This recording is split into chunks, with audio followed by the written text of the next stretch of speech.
The morning after my wife's funeral, my son-in-law, home we built for 35 years, my daughter stood beside him and said nothing. I walked into court alone, with no lawyer, no family, and one folder of documents everyone thought was useless. His attorney smiled like the victory was already guaranteed. Then the judge entered, looked directly at me, removed her glasses, and whispered, "You really don't remember what you did for me 20 years ago, do you now?" But let me tell you how it started. The courtroom was cold, the way only government buildings are cold, and I sat at the defendant's table without a lawyer, while my son-in-law's attorney smiled at me like a man who had already counted the money. My name is Vernon Holbrook. I am 72 years old. I spent 41 years as a structural engineer, inspecting bridges and overpasses across the Front Range, and I retired with scarred hands, reading glasses I never remembered to clean, and a house on Birch Lane in Littleton that my wife and I paid off in 2003. I am telling you this because the man married to my daughter tried to steal that house from me, and I want you to understand who he thought he was stealing from. He thought he was stealing from someone who would not fight back. I want you to understand something about courtrooms. They are designed to make one person feel small. The ceilings are high so your voice disappears. The tables are arranged so you face the judge like a student at the principal's desk. And when the man across the aisle is Garrett Prescott, 44, a commercial real estate developer in a tailored overcoat who sat beside his attorney with the composed stillness of a man who believed the outcome was already decided. The architecture does its job. I felt small. I held my folder of self-gathered documents against my palms and I did not leave. Garrett leaned toward his attorney and said, in a voice just loud enough to carry, "He doesn't even have a lawyer.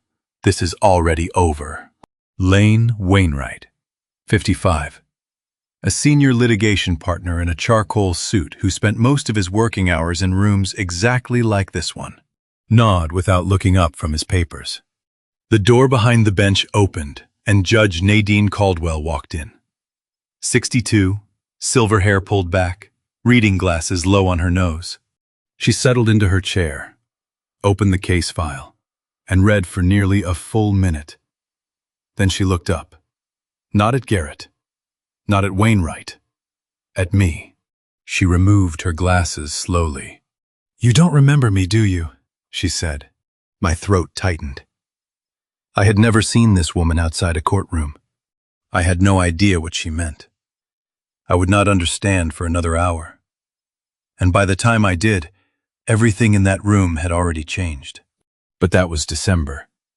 Let me take you back to where it started. Mabel died on a Tuesday in November. 91 days from diagnosis to the last morning. That is not a timeline. That is a free fall. One day your wife is complaining that the screen door sticks. And 91 days later you are standing at Fort Logan in a coat that is not warm enough. Watch a minister read from a book your wife never believed in. Because she asked you to do it for the people who did.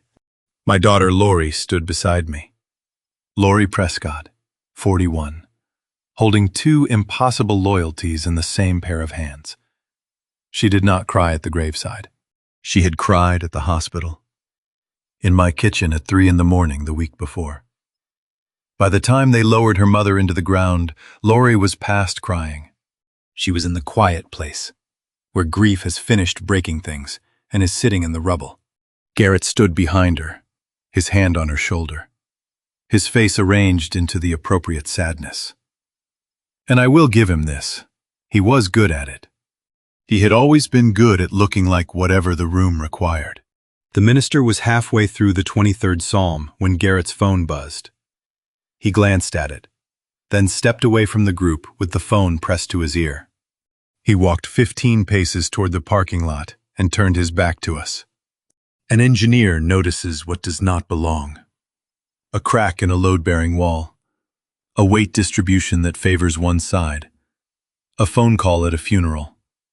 You file it. You do not forget. The things that fail are always the things no one thought to check.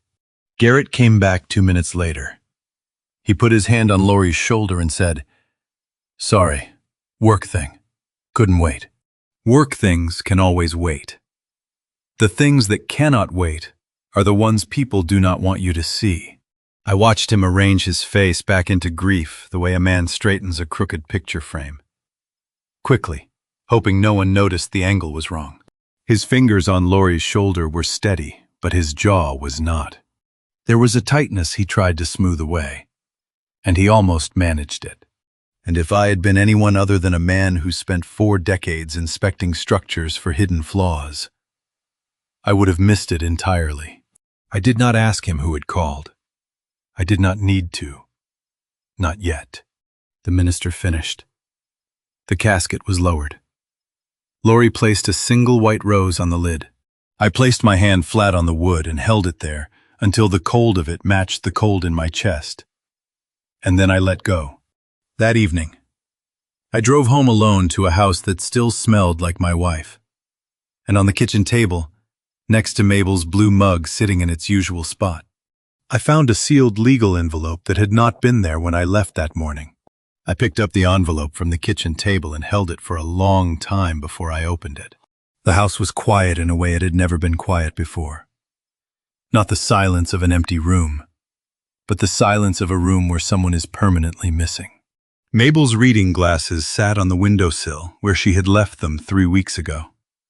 Her blue mug was on the second shelf. I was still wearing my funeral suit. 40 years I had walked through this door and heard her voice before I heard anything else. Now the first sound was the refrigerator humming.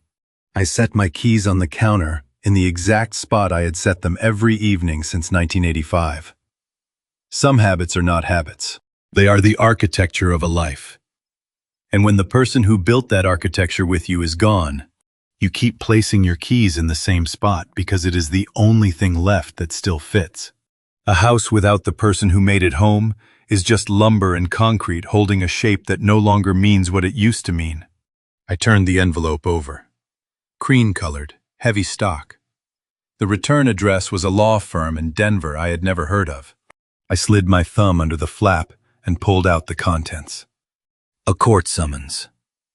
I was named as defendant in a property ownership dispute concerning 1847 Birch Lane, Littleton, Colorado. My home. The home Mabel and I had paid off 22 years ago. The home I was standing in at that moment, reading a document that said it might not be mine anymore. The petitioner line listed 2 names. The first was Garrett Prescott. I expected that. After the phone call at the cemetery. After the jaw he could not quite unclench. I had begun to expect something from Garrett, though I could not have told you what. The second name was Lori Prescott. I read my daughter's name 3 times. Each time I expected the letters to rearrange themselves into something that made sense. They did not. The filing date was stamped at the bottom. Today. They had filed it today. While I stood beside Mabel's casket, while Lori placed a white rose on the lid, while Garrett stepped away to take a phone call that could not wait. The ink on the court stamp was still fresh enough to smudge when I pressed my thumb against it. And the smudge looked like a bruise. And that felt right. I called Lori. She answered on the second ring, which meant she had been holding the phone. She had been waiting for this call. She arrived in 20 minutes, which meant she had not gone far, which meant she had known this was coming and had stayed close enough to respond. What do you do when the person you would call for help is the person sitting across the table with the knife? She stood in the kitchen doorway with her coat still on and her car keys in her hand. She looked at the summons on the table between us. She did not deny it. She did not explain it. She did not cry. Your name is on this document, Lori, I said. Your name, filed today, the day we buried your mother. She closed her eyes for 1 second. When she opened them, they were dry and steady and older than they had been that morning. You don't understand everything yet. Dad, she said, her voice barely above a whisper. I'm sorry. I am so sorry. Sorry for what? For signing it. For filing it today. for standing next to me at that grave and knowing this envelope was sitting on my kitchen table. "For all of it," she said. "But not for the reasons think." I waited. I have learned in 72 years that silence pulls more truth out of people than questions do. But Lori had learned something from Mabel that I had not. Because she held my silence and did not break, I tried one more thing. "What promise did you make to your mother?" Lori's hand stopped on the doorframe. I saw her shoulders tighten, saw the breath catch in her chest, saw the fracture in her composure that lasted exactly 1 second before she sealed it shut. She had made a promise. I was certain of that now. And whatever that promise was, it sat at the center of everything she was doing and everything she could not explain. She did not turn around. She did not answer. She walked into the November dark and pulled the door shut behind her. And the click of the latch was the quietest sound I had ever heard, and the loudest thing that had happened to me all day. I stood in my kitchen holding a document with my daughter's name on it and looked at Mabel's blue mug on the shelf, and wondered whether the woman who had just left was the same person who had held her mother's hand in that hospital room and promised to always protect this family. I poured coffee into that mug out of habit, for a woman who would never drink it, and I sat at the table with the summons spread before me and did not sleep. In the morning light, I read the full filing. Attached to the summons was a transfer document bearing my signature, dated and time-stamped during the exact hour I had been standing beside Mabel's casket. My name, my house. A signature I had never written. I did not sleep that night. I sat at the kitchen table with the court filing open in front of me and read every page the way I used to read structural blueprints, looking for the load that would make the whole thing collapse. The forged signature on the transfer document stared up at me in the gray light before dawn. My name, in handwriting that was close but not mine. The loops on the H were too round. The downstroke on the K was too short. Whoever had written it had studied my signature, but had not lived inside it the way I had for 7 decades. And the difference was small enough to fool a clerk and large enough to make my stomach turn. An engineer reads documents the way he reads load calculations. Every figure checked against the ones before and after it. Emotion is not useful at this stage. Precision is. So I went back to the first page and started again. The petition for property transfer was 11 pages. The supporting declarations ran another 6. The language was careful, formal, and devastating. The petition described me as elderly, recently bereaved, and potentially unable to manage significant property assets independently. Every word was chosen. Every word was a brick in a wall being built around me. Elderly. I am 72. I replaced the roof joists on this house last spring by myself. Recently bereaved. My wife had been dead for less than 12 hours when this document was filed. Potentially unable. That word, potentially, doing all the heavy lifting. Soft enough to avoid a libel claim, and sharp enough to suggest I was losing my mind. Let me tell you what it feels like to read your own name on a document you never signed. It is the feeling of someone reaching into your life and rearranging it without asking whether you were still living in it. I kept reading. The transfer agreement was 4 pages. It claimed I had voluntarily transferred ownership of the Birch Lane property to a holding company registered in Garrett's name. The consideration listed was $1. $1 for a house worth more than $2 million. $1 for the home where I raised my daughter, where Mabel planted the garden, where I laid this oak table with my own hands in 1985. The insult was not in the forgery. The insult was in the price. The furnace clicked on in the basement, and the house settled around me the way old houses do, and I turned to the final page. The notarization stamp sat in the lower right corner. Blue ink on cream paper. A notary's name I did not recognize. From an office I had never visited, certifying a transaction that never happened. And beneath the stamp, a date and a time. The date was the day of Mabel's funeral. The time was 10:47 in the morning. I set the document down. I picked up my phone and scrolled through the photographs until I found the one Lori had taken at the graveside. The timestamp on that photo was 10:44 a.m. In the image, I am standing beside the casket with my hand on the wood. The minister is reading. My eyes are closed. 3 minutes. At 10:44, I was touching my wife's casket. At 10:47, this document says I was in a notary's office, signing away my home. 10:47 in the morning. I was holding Mabel's blue scarf against my chest when that stamp hit paper. This was not carelessness. This was not a mistake. Someone had looked at a clock and a funeral schedule and chosen the 1 hour in my entire life when grief had made me invisible. They had calculated the exact window when I would be standing in a cemetery with my hand on a casket, incapable of being anywhere else. And they had used that window to create a legal fiction that said I was somewhere I had never been, doing something I had never done. I placed both hands flat on the oak table. The grain was familiar under my palms. I had sanded this surface, sealed it, repaired it twice over 40 years. It was solid. It was real. And everything on the paper in front of me was a lie built to take it away from me. 40 years of engineering taught me one thing above all others. The failures you do not see are the ones that bring the structure down. A hairline crack in a bridge support. A shifted foundation no one measured twice. Someone had been building this failure into my life while I was looking the other way. While I was sitting in hospital rooms and planning a funeral, and learning how to pour 1 cup of coffee instead of 2.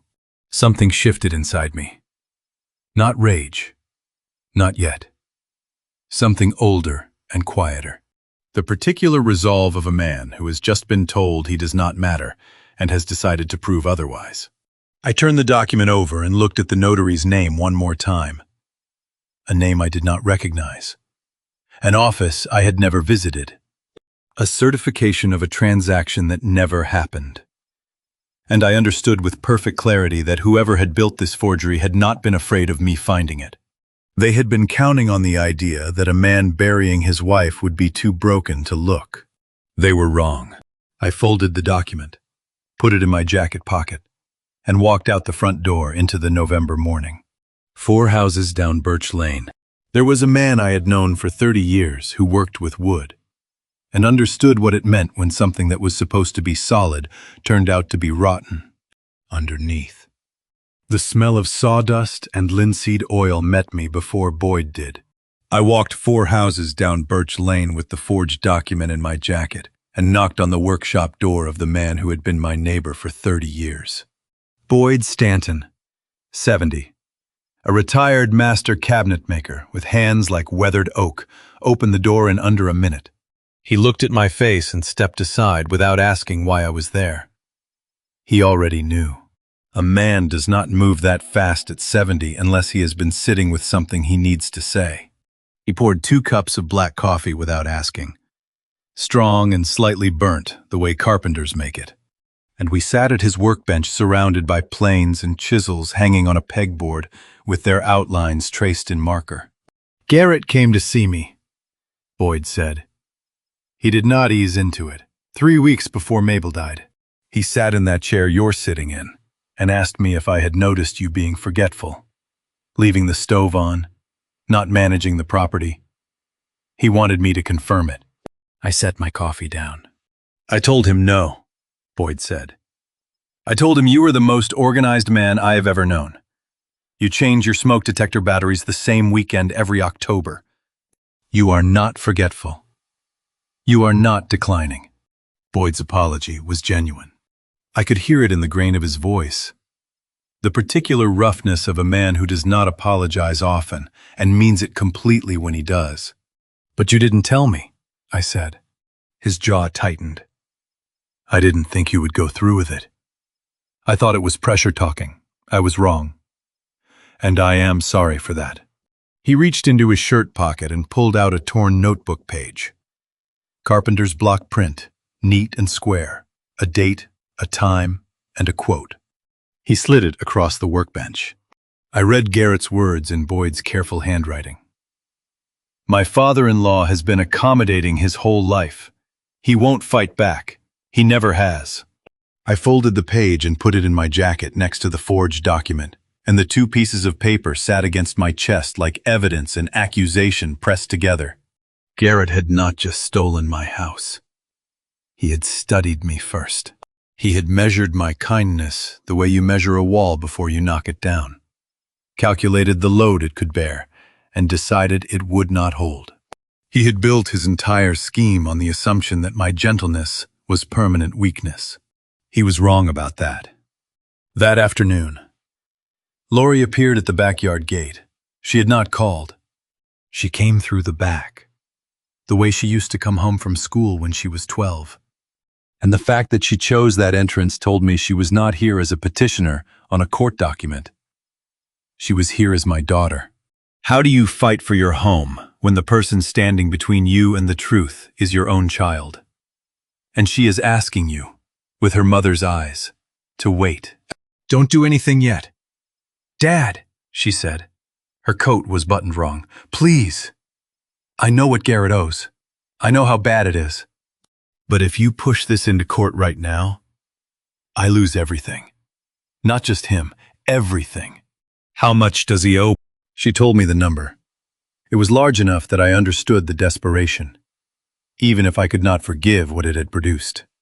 That is not a reason to forge my name on a document. Lori. I know, she said. I know it isn't. Then why is your name on the petition? She did not answer that. Instead, she said something that changed the shape of everything I thought I understood. I made a promise to Mom. Dad. I can't break it. Not yet. Mabel had been dead for 3 days, and she was still trying to hold this family together from the other side of the ground. Except her instructions had arrived broken, and the person carrying them did not know which pieces were missing. What promise? I said.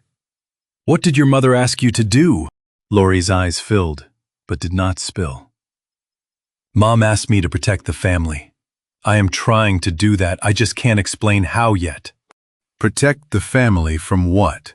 She shook her head once. She turned and walked through the gate without closing it behind her. And the hinges creaked in the November wind. And I stood in the backyard holding a neighbor's testimony in one pocket and a forged deed in the other, and understood that there were now 2 things I did not know: who had forged my signature, and what my dying wife had asked my daughter to do, and whether those 2 mysteries were connected in a way I could not yet see. The gate swung on its hinges. Lori did not look back. I stood there until the coffee Boyd had poured me went cold in my hand. And then I went inside and picked up the phone. Because a man who has decided to fight needs to find someone who knows how. I found Colorado Legal Services on 9th Street the next morning at 8:30. The waiting room had plastic chairs, a water dispenser with an empty jug, and 11 other people who looked like they had been fighting something longer than I had.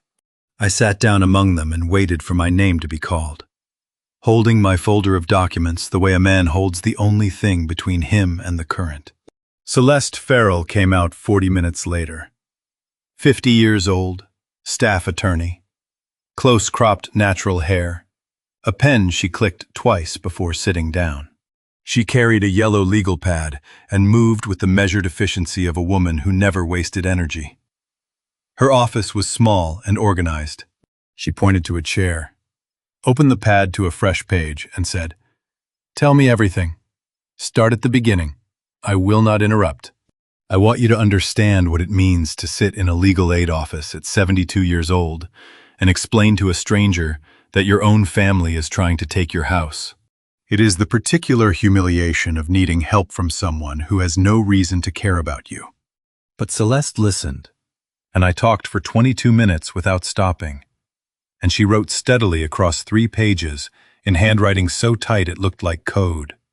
When I finished, she clicked her pen and asked 4 questions. The first 3 were about dates.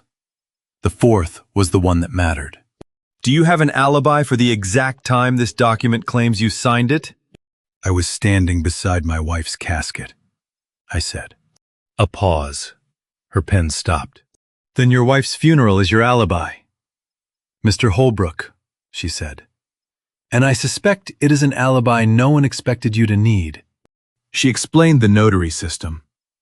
Every notary in Colorado is required by law to maintain a sequential journal of every notarial act.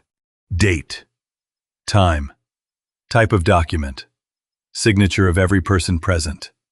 A permanent legal record bound in a numbered volume that cannot be altered without leaving evidence. If the notary whose stamp appeared on my forged document had no matching journal entry for that date, the entire document collapsed.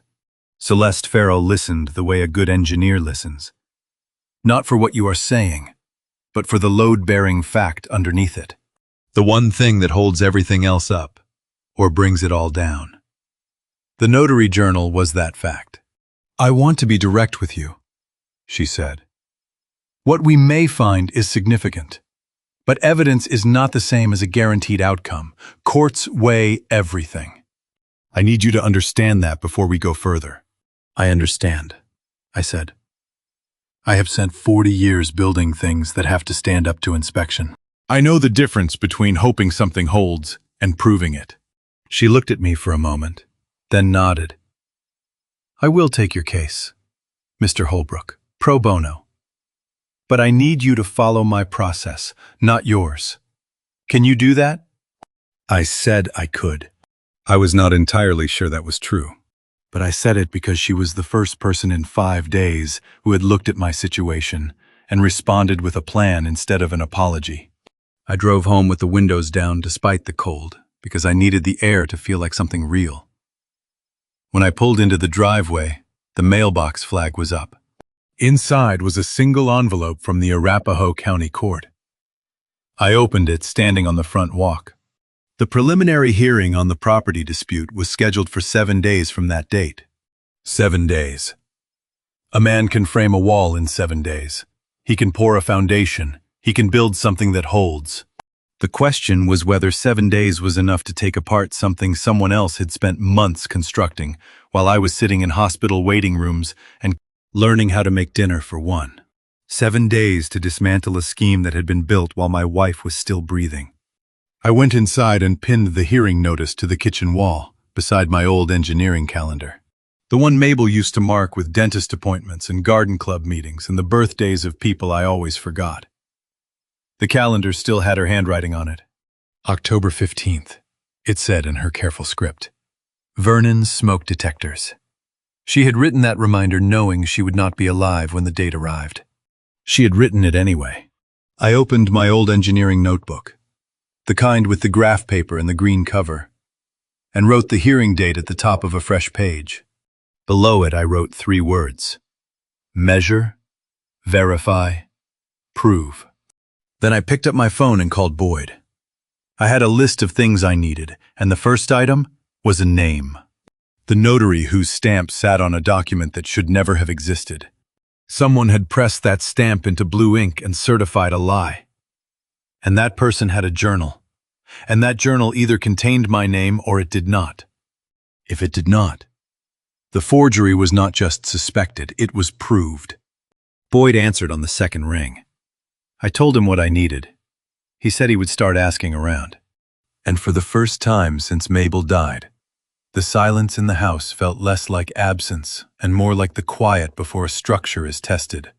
The held breath before you put weight on the beam and find out whether it holds. Boyd came through within 2 days. He worked through his own network of contractors and suppliers across the Denver metro area, while I worked through mine.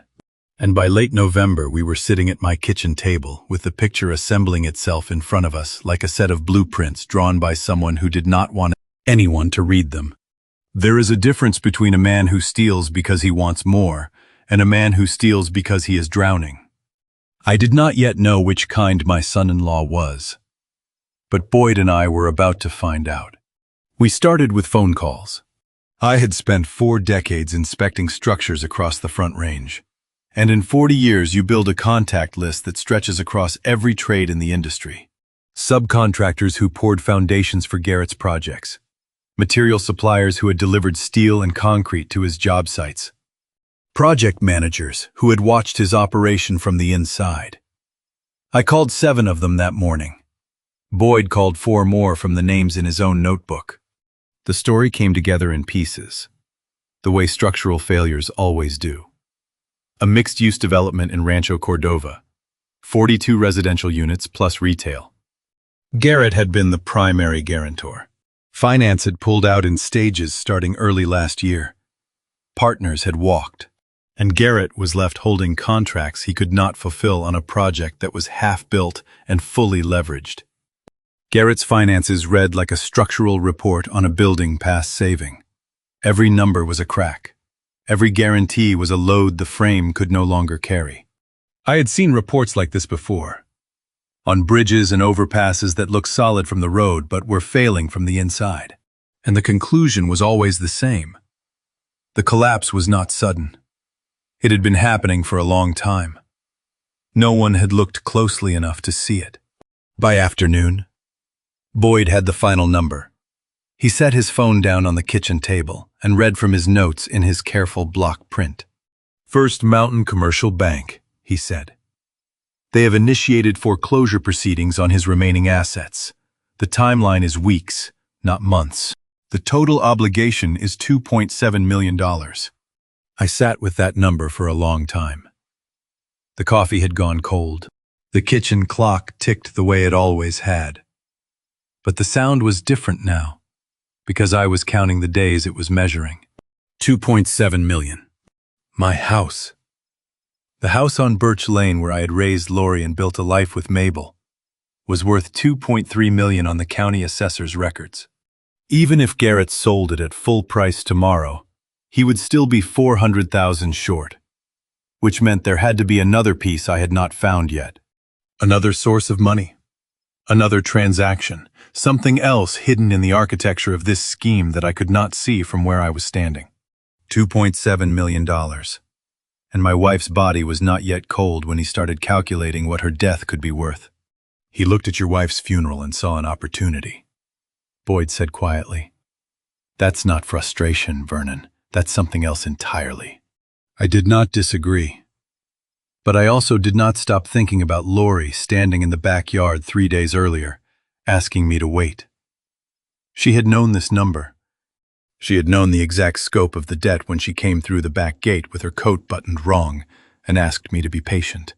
She had known what Garrett owed and what he was willing to do to escape it. And she had still stood there and said she was trying to protect the family. When your daughter knows the number and still asks you to be patient, is she protecting you? Or is she protecting the man who is trying to take everything you have?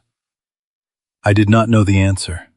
The difference between those two possibilities was the distance between forgiveness and something I was not ready to name. I thought about Mabel, about the promise Lori had mentioned, about a dying woman asking her daughter to protect a family that was already fracturing beneath her, and about whether Mabel had known what was coming, or had only sensed it the way you sense a shift in the foundation before the crack appears. Boyd gathered his notes and stood up from the table. He put on his jacket and paused at the kitchen door. "One more thing," he said. "A man called my shop last week asking about your property, said he was an investor, said he had already put money down." I looked at him. "Put money down on what?" "On this house. Vernon. He said he had already made a deposit on this house, based on representations from someone he described as the owner's son-in-law." Boyd set a phone number on the kitchen table, written in his block print on a torn piece of notebook paper. "I think you should call him," Boyd said, "before Garrett's people realize you know he exists." The door closed behind him. I sat at the table with the phone number in front of me and the cold coffee and the ticking clock, and understood that the scheme was larger than a forged signature. Someone had already paid money for my house. Someone out there believed they had bought it. And the man who had sold it to them was married to my daughter. I called the number Boyd left on the table that same evening. The man who answered said his name was Donovan Kemp, and he could meet me the next morning at a coffee shop on Main Street in Littleton. His voice was calm and measured. The voice of someone who had already made decisions about what he was willing to share and was waiting for the right person to share it with. Donovan Kemp was 48, a commercial property investor with a careful handshake and a leather portfolio he set on the table between us, without opening immediately. He ordered black coffee and said he wanted to be direct, which in my experience is what people say when the truth they are about to deliver is going to be difficult for everyone in the room. Your son-in-law contacted me through a professional real estate network last autumn, Kemp said. He presented your property on Birch Lane as a family transfer that was nearly finalized. He described it accurately. Lot size, construction quality, the mature trees. He told me the transfer was routine. It was not routine, I said. No, Kemp said. It was not. I did my due diligence. I drove past the house. I checked comparable sales. I consulted my own attorney. Everything appeared legitimate. I wired $430,000 as a deposit in early October, with the balance due upon completion of the transfer. Let me tell you what that kind of money looks like when it has been stolen from a stranger to cover a debt you created. It looks like a man, sitting across from you in a coffee shop with steady hands and a folder full of evidence, and the particular patience of someone who has already decided to be fair when he did not have to be. He had no authority to sell that property, I said. No, he did not.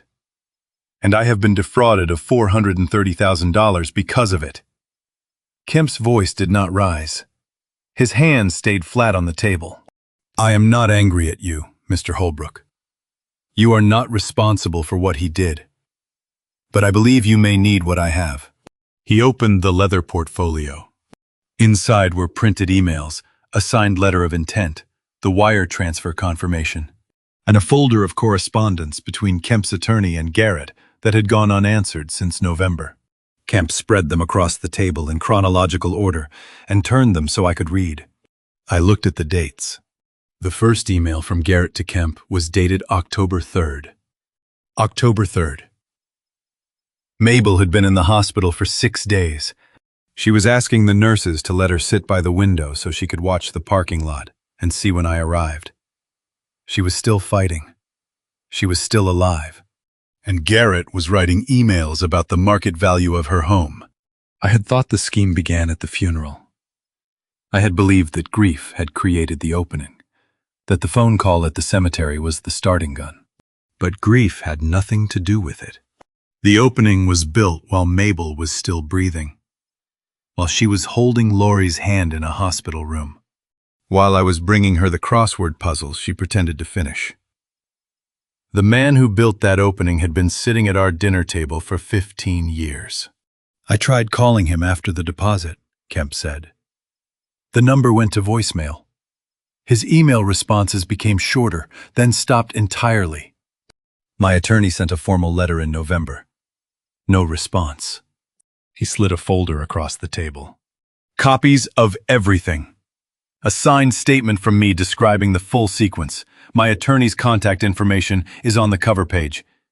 We will cooperate with whatever legal process you need. I took the folder. The pages were sharp-edged between my fingers. The coffee I had ordered sat untouched and cooling. The shop chattered around us, people ordering lattes and checking their phones.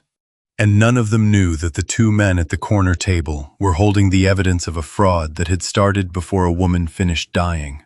Why are you helping me? I asked. Because I was defrauded too, Kemp said. And because when I drove past your house, I saw a man raking leaves in the front yard. That was you, Mr. Holbrook. Early October. You were raking leaves and you did not know that your son-in-law had already sold your home out from under you. He stood, shook my hand, and left. I sat in my car in the parking lot with Kemp's folder on the passenger seat and looked at the date on the first email one more time. October 3rd.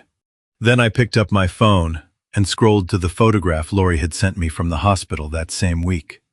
Mabel in the window chair, thin but smiling, holding Laurie's hand. The photo was time-stamped October 4th. Garrett had been copied on that message.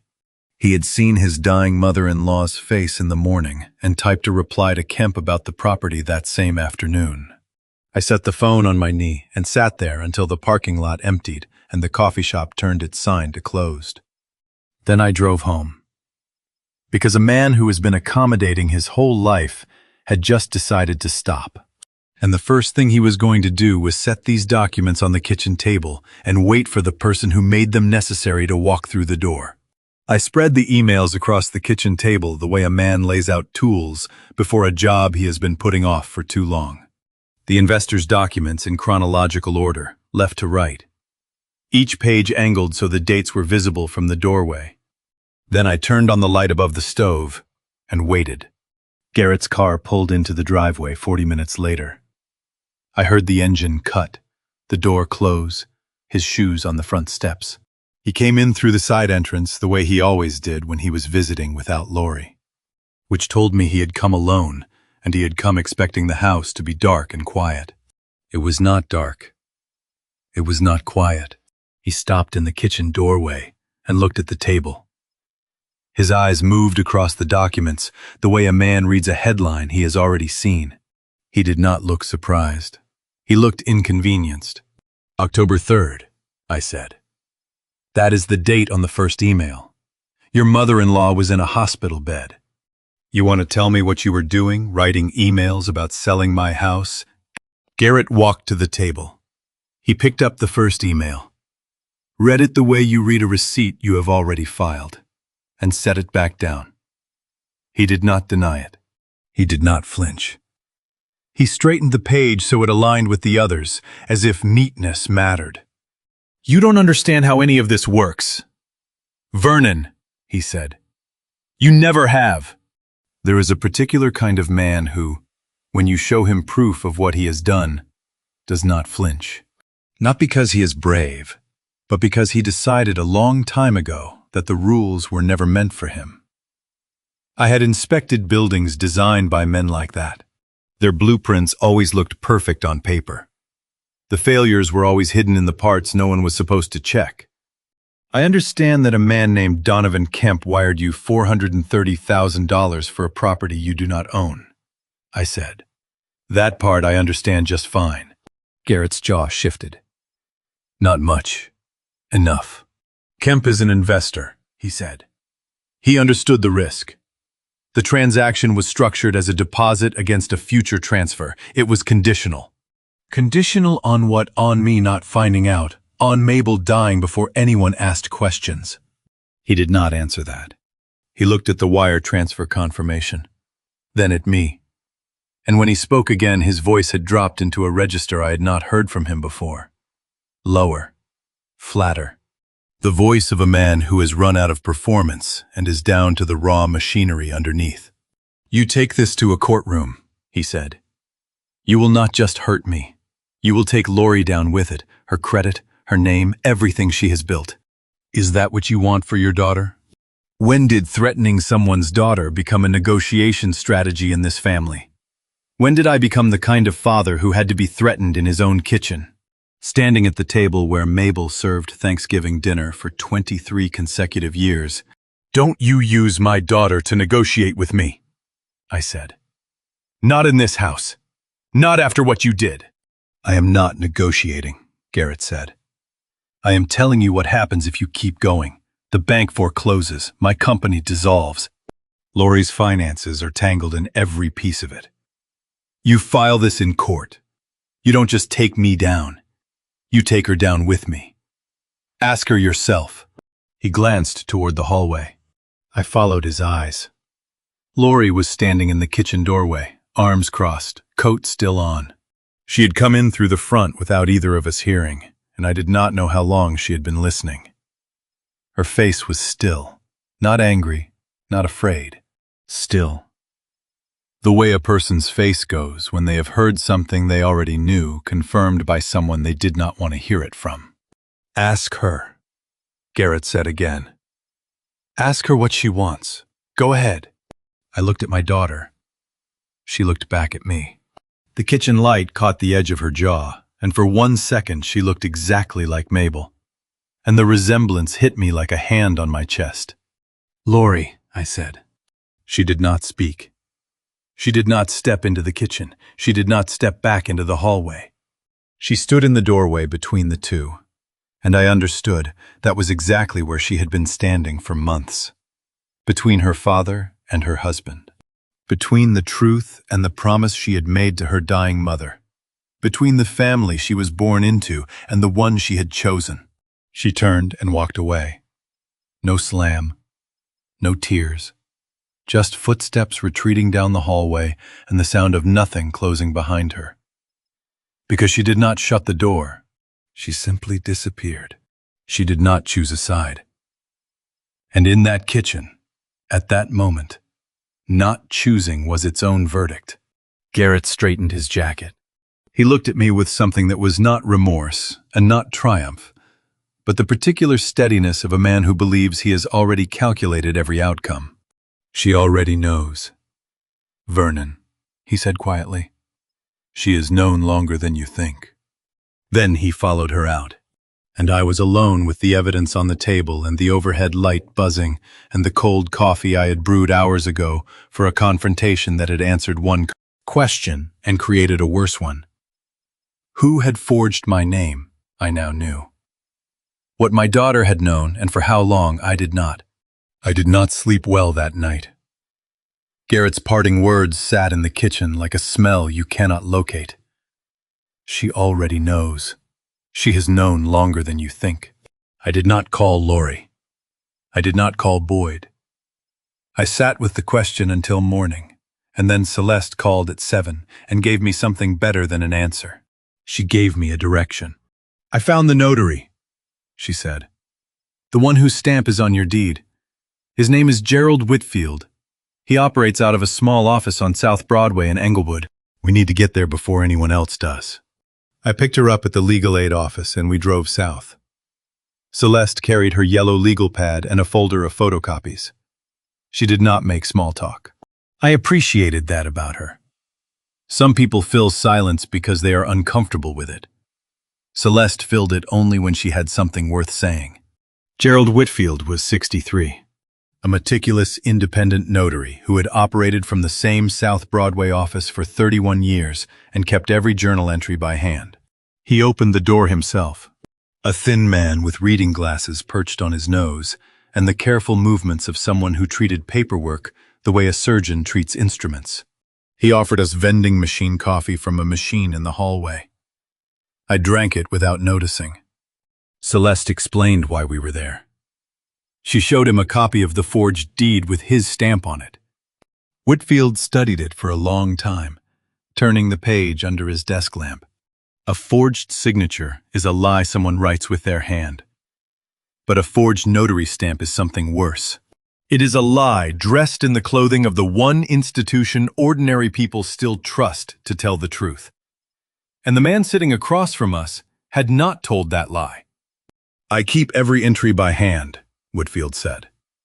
Date, name of signer, document type, identification used. 31 years, never missed a day I was working. He stood and walked to a metal shelf along the back wall, where bound journals sat in a row, spines labeled by year. He pulled the current volume and set it on the desk with the careful weight of a man handling something that mattered. We need the page for October 11th, Celeste said. That is the date on the stamp. Whitfield turned pages. Each one was filled with his neat handwriting, line after line of notarial acts recorded in blue ink. He reached October and slowed down. October 8th, October 9th, October 10th, 3 entries, then he stopped. October 11th, he said. I was not here on October 11th. He turned the journal so we could see. The page was blank. Clean white paper, no ink, no names, no stamp impressions, nothing. A blank page. The most damning piece of evidence I had seen in 2 months was a piece of paper with nothing on it. I was in Grand Junction, Whitfield said, burying my sister. A 3-day trip. I have the hotel receipt, the funeral program, the gas station charges from I-70. I was not in this office. No notarial act occurred on this date. I gripped the edge of his desk and looked at that empty page. The document filed with the court claimed I had sat in this room and signed away my home on October 11th. But this room had been dark that day. The man whose stamp certified the transaction had been 3 hours west, standing at his own sister's grave. 2 funerals, 2 forgeries, and neither of the men who were supposedly present had been anywhere near this office. Celeste was already photographing every page. The click of her phone camera was steady and methodical, the sound of evidence being preserved. "Mr. Whitfield, I need you to sign a sworn statement today," she said. "A formal affidavit confirming you were not present on this date and that no notarial act was performed. Can you do that before we leave?" "I can do that right now," he said. He was already reaching for his letterhead. When someone builds a fraud this elaborate, they are not counting on never being caught. They are counting on you being the kind of person who never looks. They are counting on grief and age and exhaustion to do the work that locked doors and shredded documents cannot.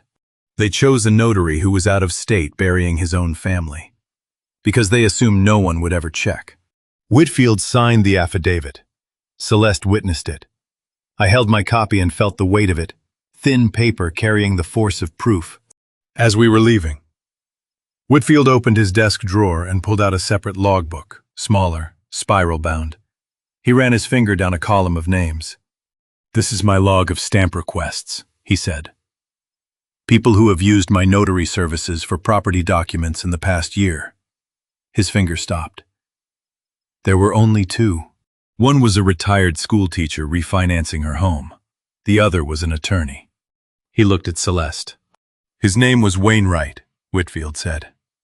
"Is that name relevant to your case?" Celeste's pen stopped moving. She looked at me. I looked at her.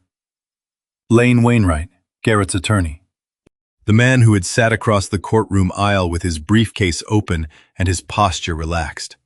The man who had smiled at Celeste at the first filing and called her case an interesting choice for a matter of this complexity. His name was in the notary's logbook.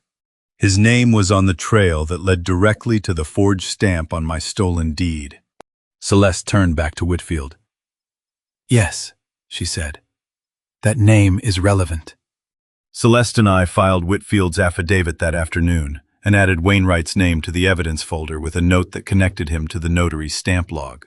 3 days later, we walked into the Lindsay Flanagan courthouse for the first hearing. The courtroom smelled like old wood and floor polish, and when the judge walked in and I stood up with everyone else, she looked directly at me before she even sat down. Celeste and I had taken our seats at the plaintiff's table, across the aisle. Garrett sat beside Wainwright, who was arranging documents with the practiced ease of a man who expected a short proceeding. His briefcase was open. His posture was relaxed. He nodded to Celeste with a thin smile. "Ms. Farrell," he said. "Legal aid. Interesting choice for a property matter of this complexity." Celeste did not respond. She leaned close to me and whispered, "Whitfield's affidavit is filed. Kemp's statement is filed. Whatever happens today, the record is built."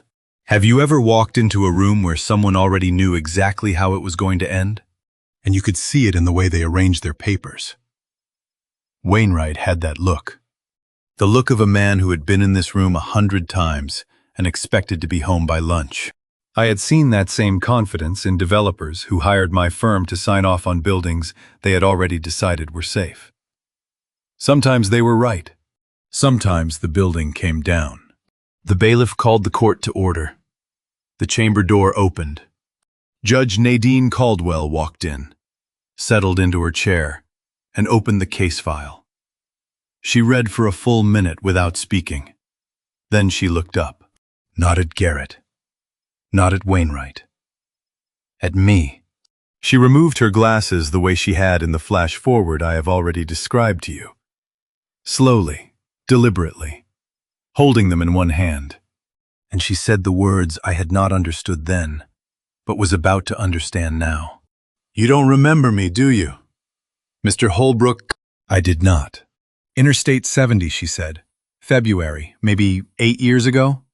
Snowstorm. You pulled over and changed a tire for a woman you had never met and would not take $1 for it. The memory came back in pieces. A February evening. Snow coming sideways across the highway. A sedan on the shoulder with its hazards on, and a woman standing beside it, in a coat that was not warm enough. The way mine had not been warm enough at Mabel's funeral. I had pulled over because that is what you do when someone is stuck and you are not. I changed the tire. She offered me $20. I said no. She asked my name. I told her.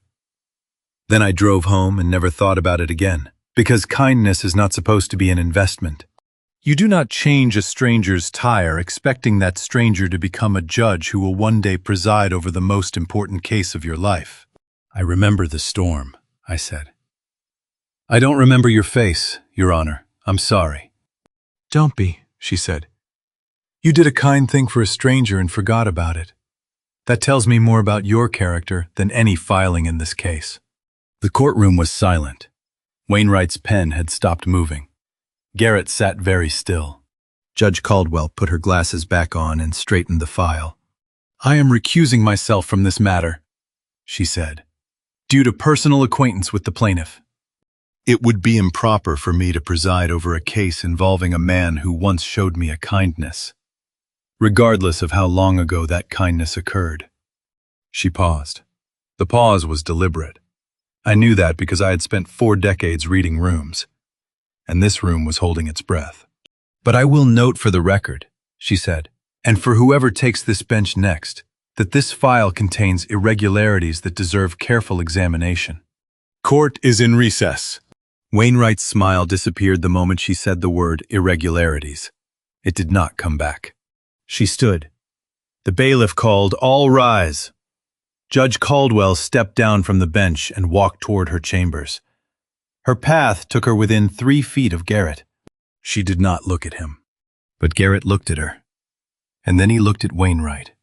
And for the first time since I had known him, I saw something on his face that was not confidence or contempt. It was fear.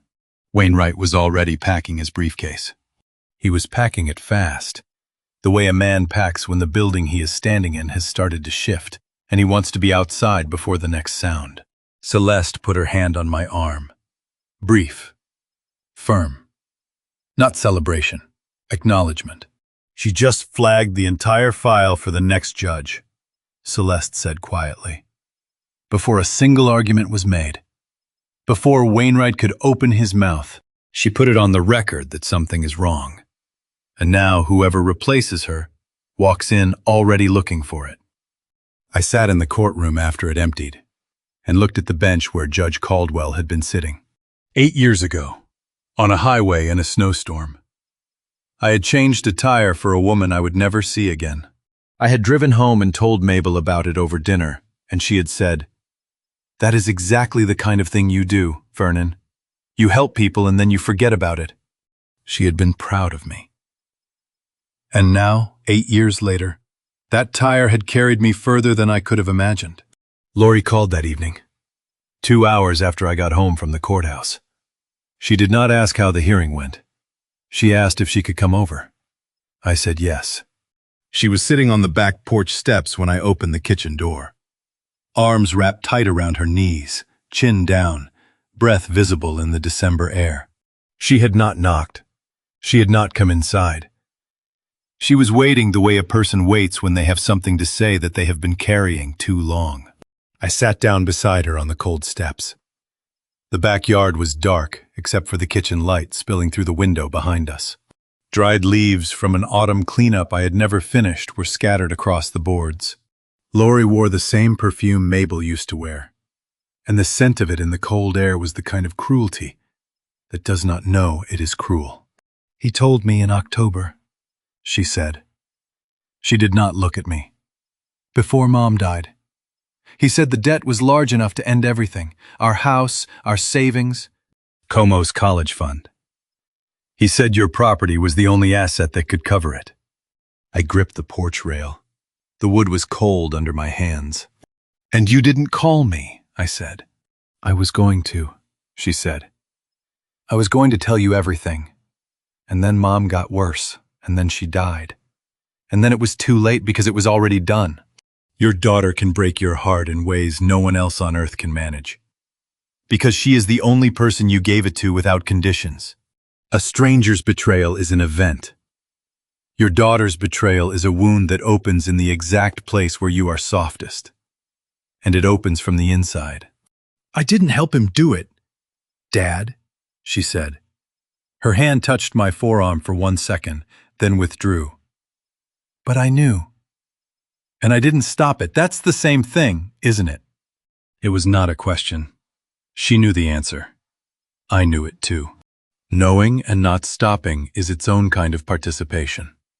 And there is no legal category for it that matters as much as the moral one.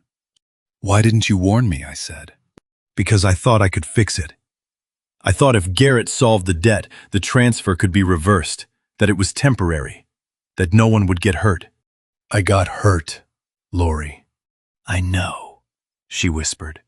We sat in the cold for a while. The porch creaked under our weight the way it always had. The same boards, the same nails, the same house. But nothing about this conversation belonged to the life I had been living in this house before Mabel died. Mom said protect the family, Lori said. Those were her last real words to me, protect the family. She didn't say which part. She didn't say choose sides. She said, protect it. Protect the family.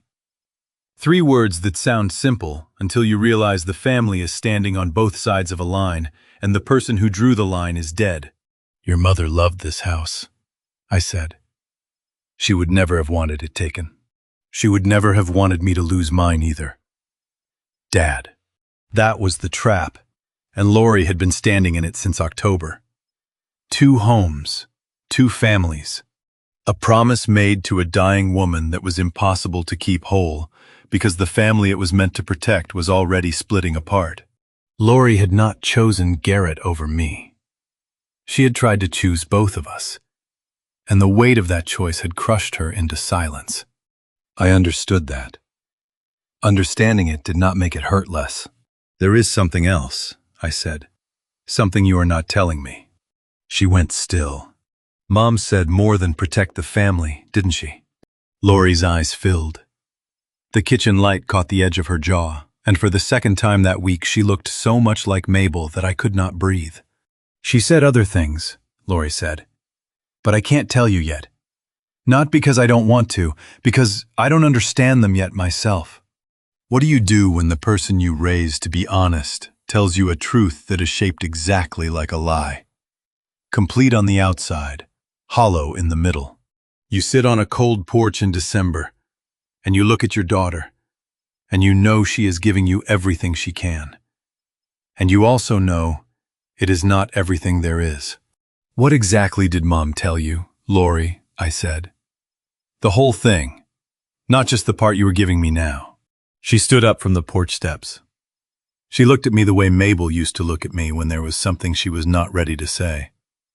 The same expression, the same tilt of the head, the same silence that meant the real conversation had not started yet. She walked to her car without answering. The gravel crunched under her shoes. She did not look back. Her shoes. She did not look back. The taillights turned at the end of Birch Lane and disappeared. And I sat on the steps in the dark and listened to the house settle behind me, and thought about Mabel in that hospital room, holding Lori's hand, saying words that my daughter was still carrying alone. Mabel had told Lori something. Something more than 3 words, something specific enough that Lori could not repeat it and could not let it go. And whatever it was, it sat at the center of everything, the way a keystone sits at the center of an arch. Remove it, and the whole structure changes shape. Lori's taillights disappeared down the gravel drive, and I sat on the porch until the cold forced me inside. Whatever Mabel had whispered to our daughter in that hospital room was still locked behind Lori's silence. I did not sleep. By midnight, I had given up pretending. I had not opened the workshop door since the day we brought Mabel home from the hospital for the last time. And when I turned the handle, the smell of her was still in the room. Sawdust and lavender, and the linseed oil she used on her woodwork.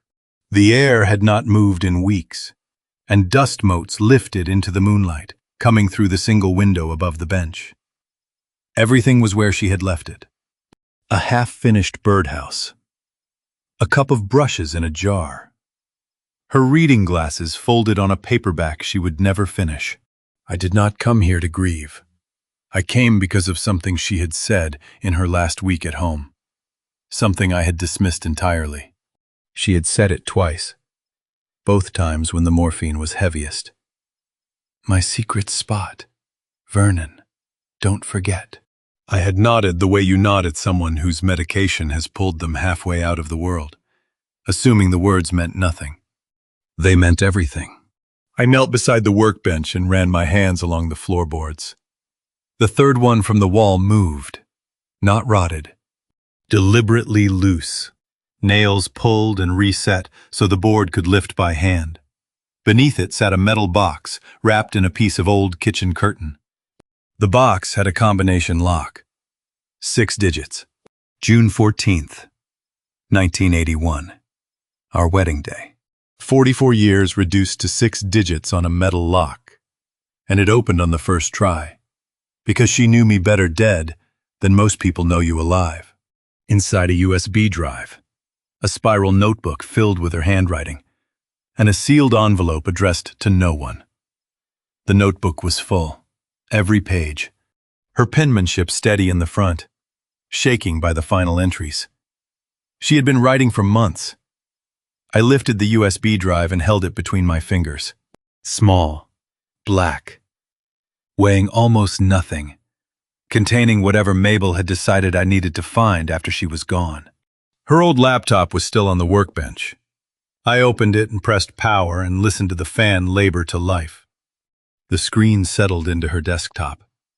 A photograph of our garden in full summer. I plugged in the drive and opened the folder. 8 video files. Each one dated. The earliest was from July. I opened the first file. Mabel appeared on screen, sitting in our kitchen in morning light, wearing the blue shirt I had bought her for her birthday. She looked healthy. She looked like herself. I'm recording this because I want you to remember the house the way it is right now, she said.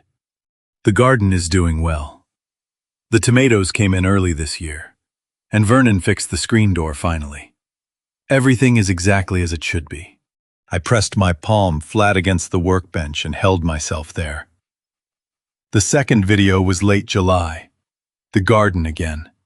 Golden light, she narrated quietly, pointing out flowers along the fence. Nothing urgent. Just a woman recording the life she loved while she still had it. The third video was August, and it changed everything. She sat at this same workbench, camera propped on books, hands clasped tightly in her lap. I went to the doctor on Tuesday, she said. I did not tell Vernon. I will tell him when I am ready. But I am not ready yet. And I need a little more time to be the person I was before I became someone with a diagnosis. I tasted salt before I understood I was crying. 3 months before she told me. Before the official diagnosis that October. She had already received the news alone. Every dinner she cooked after that. Every evening on the porch. Every morning she handed me coffee and asked about my day. She had known. She had looked across the table at me and chosen silence. Not because she did not trust me, but because she wanted to remain herself before the disease became the only thing either of us could see. I watched 4 more videos. September, early October. Each one quieter, more deliberate. In one, she walked through every room describing what she loved about it. In another, she sat in the garden at dusk, talking about our first year of marriage. The apartment with the broken radiator. The way I had proposed in a parking lot because I could not wait for the restaurant. The 8th file was different. The others were dated. This one had a name. For my daughter. Not for me. For Lori. When the person you loved most in the world leaves you a box of answers. What do you do with the one file that was never meant for you? I sat with the laptop glowing and the cursor hovering over that final file. Whatever Mabel had needed to say to our daughter, she had recorded separately, privately, in a message I was not meant to open alone. I closed the laptop. The screen went dark, and the workshop returned to shadow. Moonlight the only light. And I listened to the house settle. The USB drive was still warm in my hand. I decided then, whatever was on that video, Lori needed to hear it first. Or hear it with me. But not without her. That was the line between me and the people who had taken things from this family without permission. I would not open what was not mine. I watched the sun come up through Mabel's workshop window, with the USB drive still in my hand, and realized I had been sitting in the same chair for 5 hours. The decision I was avoiding was the most important one I had made since she died. 8 videos on that drive, 7 of them hers to give me, and 1 that belonged to someone else. I set the drive on the workbench and opened the spiral notebook instead. The entries were dated. Mabel had written in this notebook from July through the last week of her life, and she had written to no one in particular. Not to me, not to Lori, not to a future reader. She had written the way a woman thinks out loud when she knows her time is measured and wants to leave the thinking behind. The early entries were about the garden, the house, small repairs she wanted done before winter. By August, the tone shifted. She mentioned Garrett twice, both times without warmth. She mentioned the property deed once, in September. A single line that stopped me cold. Something is wrong with the paperwork, and I do not have enough time to fix it myself. She knew. Not the details, maybe. Not the forged signature or the fraudulent transfer. But she sensed it the way she sensed everything in this family. By watching the silences between people and reading what they refused to say. When someone you loved leaves you instructions from beyond the grave, you learn something terrible about yourself.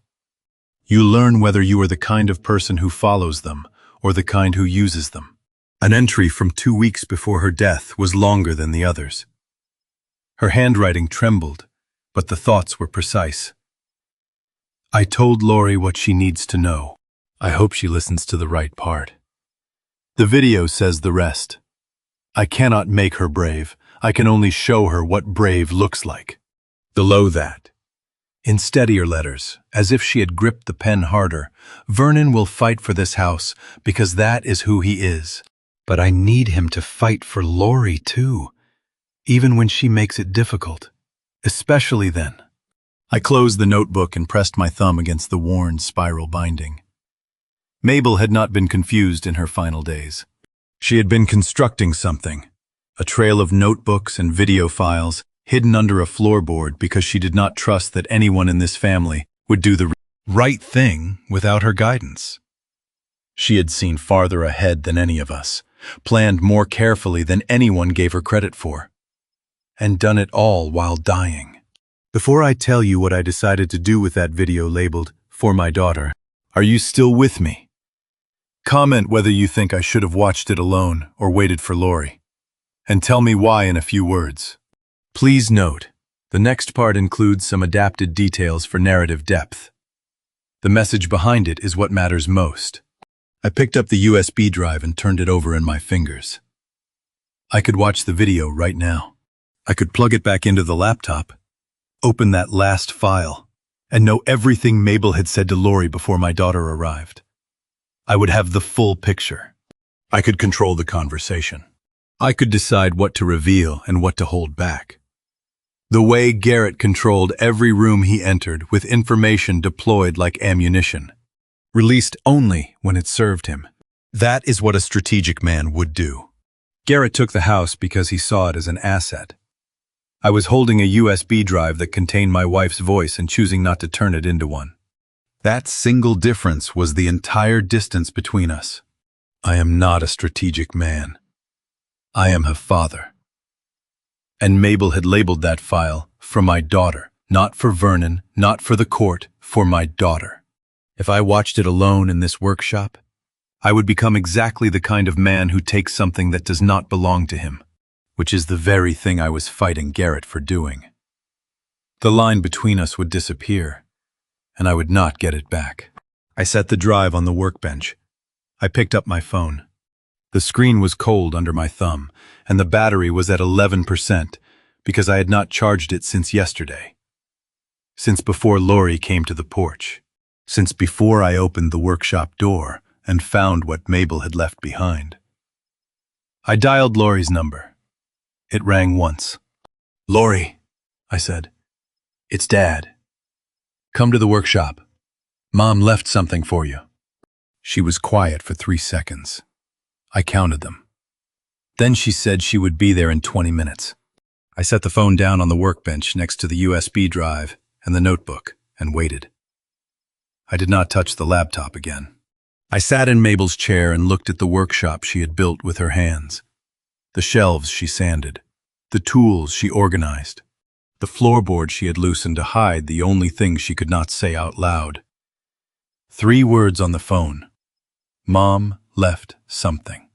And in those 3 words, I gave my daughter the one thing no one else in this family had given her the chance to hear.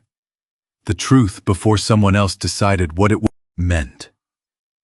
I waited for Lori the way Mabel had asked me to, with everything on the table and nothing held back. Lori said 20 minutes.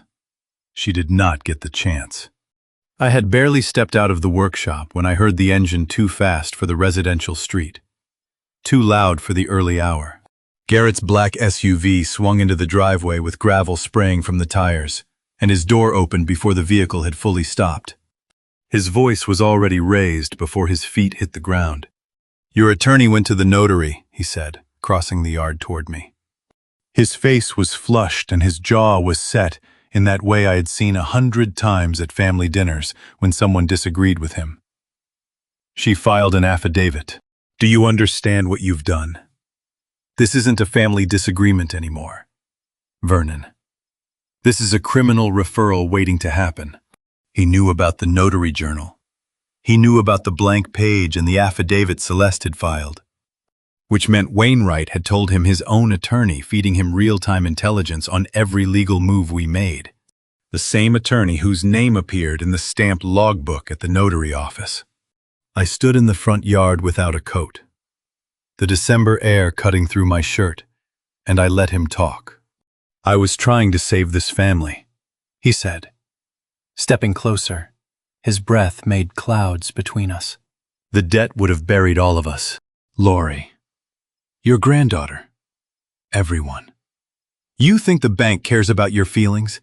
You think they negotiate with sentiment? There is a moment in every confrontation when the man doing the threatening realizes the person across from him is not afraid. What happens next tells you everything about which one of them was bluffing. You forged my name on a deed while my wife was dying in the hospital," I said. My voice was level. I did not raise it. "You collected money from a man who thought he was buying my house. Don't talk to me about what I've done." Garrett's eyes shifted. Not much. A fraction of a degree. The way a compass needle moves when you bring a magnet close. He had expected shouting. He had expected the version of me who talks things through, who sits at the kitchen table and reasons with people, who believes every disagreement can be resolved with enough patience. That man had been useful to Garrett for years. That man was gone.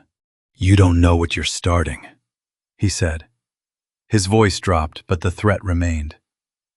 "You keep pushing this, and no one in this family will be left standing. Not Lori. Not your granddaughter. No one. Do you hear me?" He threatened my granddaughter, standing in the yard of the house where she had learned to walk, next to the garden Mabel had planted for her, 10 feet from the porch where I had held her on her first birthday. He used a child as leverage the way he used everything as currency, as a tool, as something to be spent. I did not answer. Not because I had nothing to say. I had spent 72 years being the man who talks things through, who explains his position, who gives the other person a chance to understand. I was finished talking. I stood with my hands at my sides, my feet planted on frozen ground, and I looked at Garrett without blinking and gave him nothing. The silence stretched. 5 seconds. 10. He waited for me to speak the way he always waited, because in every conversation we had ever had, I had been the one to fill the gap. I had been the one to offer a bridge. Not this time. This time the gap stayed open, and Garrett stood on the other side of it with nothing to walk across. "Say something," he said. I did not. Silence is not the absence of a response. It is the loudest thing a quiet man has ever said. And Garrett heard every word of it. His composure cracked in stages. First his hands moved, adjusting his coat, touching his collar, finding nothing to hold. Then his weight shifted from one foot to the other. Then his eyes broke from mine and went to the ground, to the car, to the street, anywhere that was not my face. His voice came once more. Smaller now, stripped of the authority he had walked in with. "You're making a mistake. Vernon, you don't know what you're doing." But he was the one stepping backward. He was the one reaching for the car door. He was the one who turned away first, climbed into the SUV, and pulled the door shut without closing the conversation. Because the conversation was over, and we both knew who had ended it. The taillights disappeared down Birch Lane, and I stood in the yard alone, exhaust hanging in the cold air, frost white on the grass around my boots. My hands were steady. My breathing was even. The adrenaline sat metallic on my tongue, but my body did not shake. I had not raised my voice. I had not moved.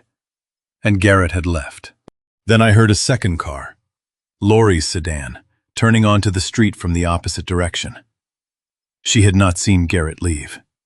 She parked where his SUV had been 30 seconds earlier, got out, and looked at me standing in the cold with no coat on and sawdust still on my sleeves from the workshop.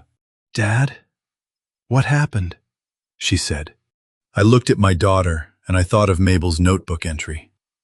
"Fight for Lori too, even when she makes it difficult, especially then." "Nothing that matters anymore," I said. "Come inside. Your mother is waiting for you." I led Lori through the workshop door and pulled Mabel's second chair next to mine at the workbench.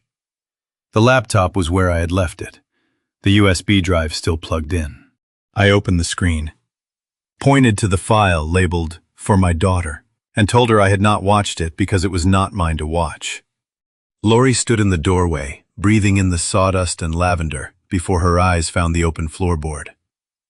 The metal box, the spiral notebook on the bench. "You found all of this last night," she said. "She told me to." Her last week at home, she kept saying, "my secret spot." I thought it was the morphine. Lori picked up the notebook and opened it to the entry I had marked. 2 weeks before Mabel died.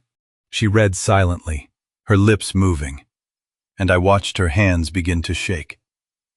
She set the notebook down. "I told Lori what she needs to know. I hope she listens to the right part," she read aloud. Barely a whisper. "Mom wrote that about me."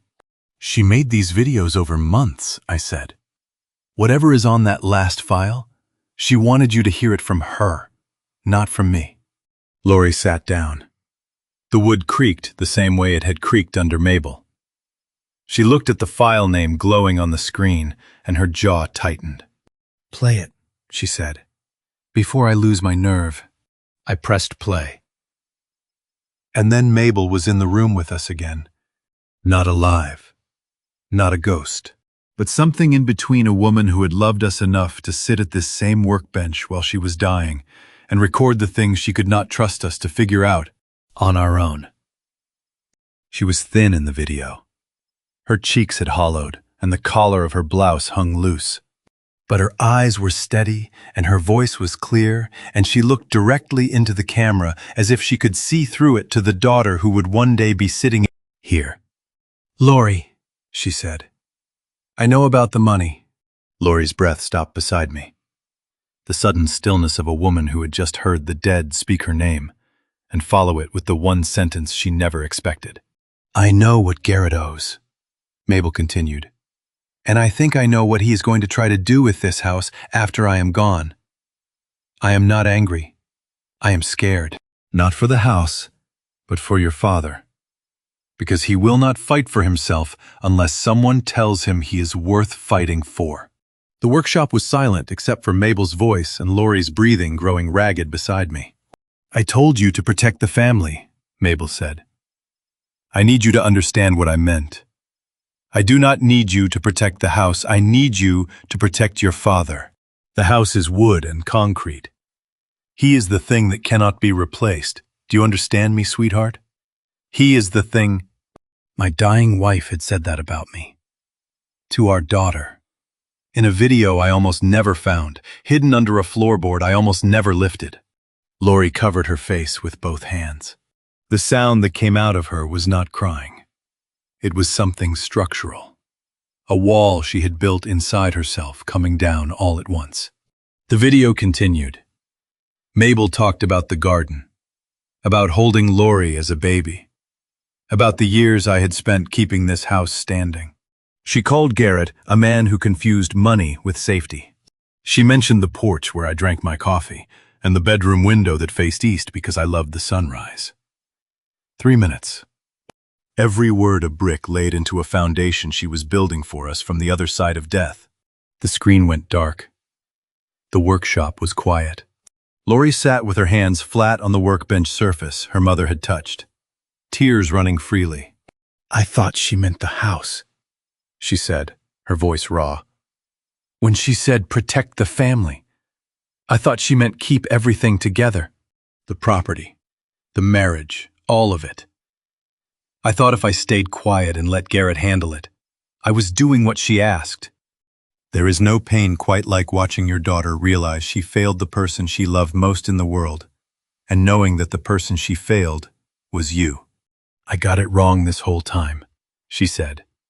I put my hand on her shoulder.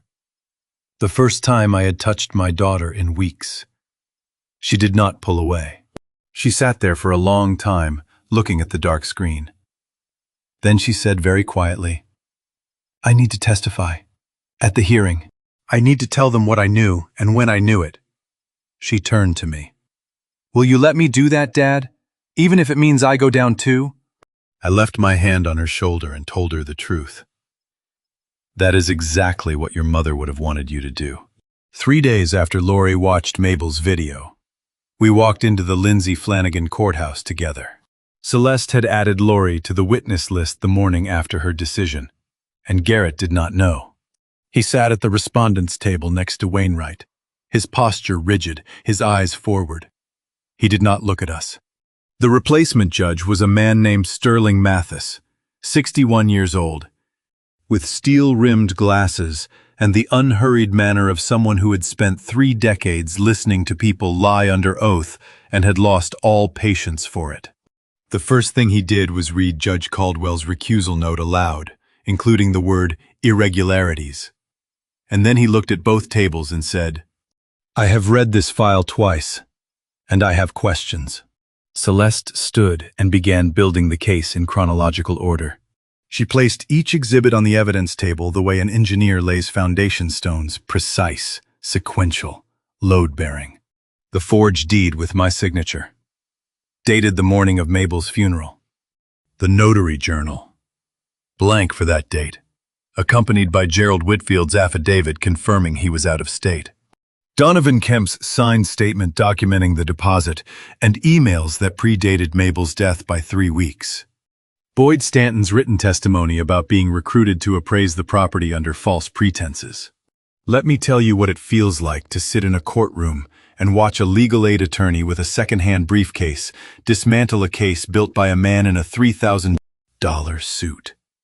It feels like the first fair thing that has happened in months. Your Honor, Celeste said, her voice clear and measured. The plaintiff's signature on this deed is forged. The notary whose stamp appears on the document was not in the state on the date of the alleged notarization. The investor who deposited funds into this transaction began correspondence with the defendant 3 weeks before the property owner's wife died. This was not opportunistic. It was premeditated.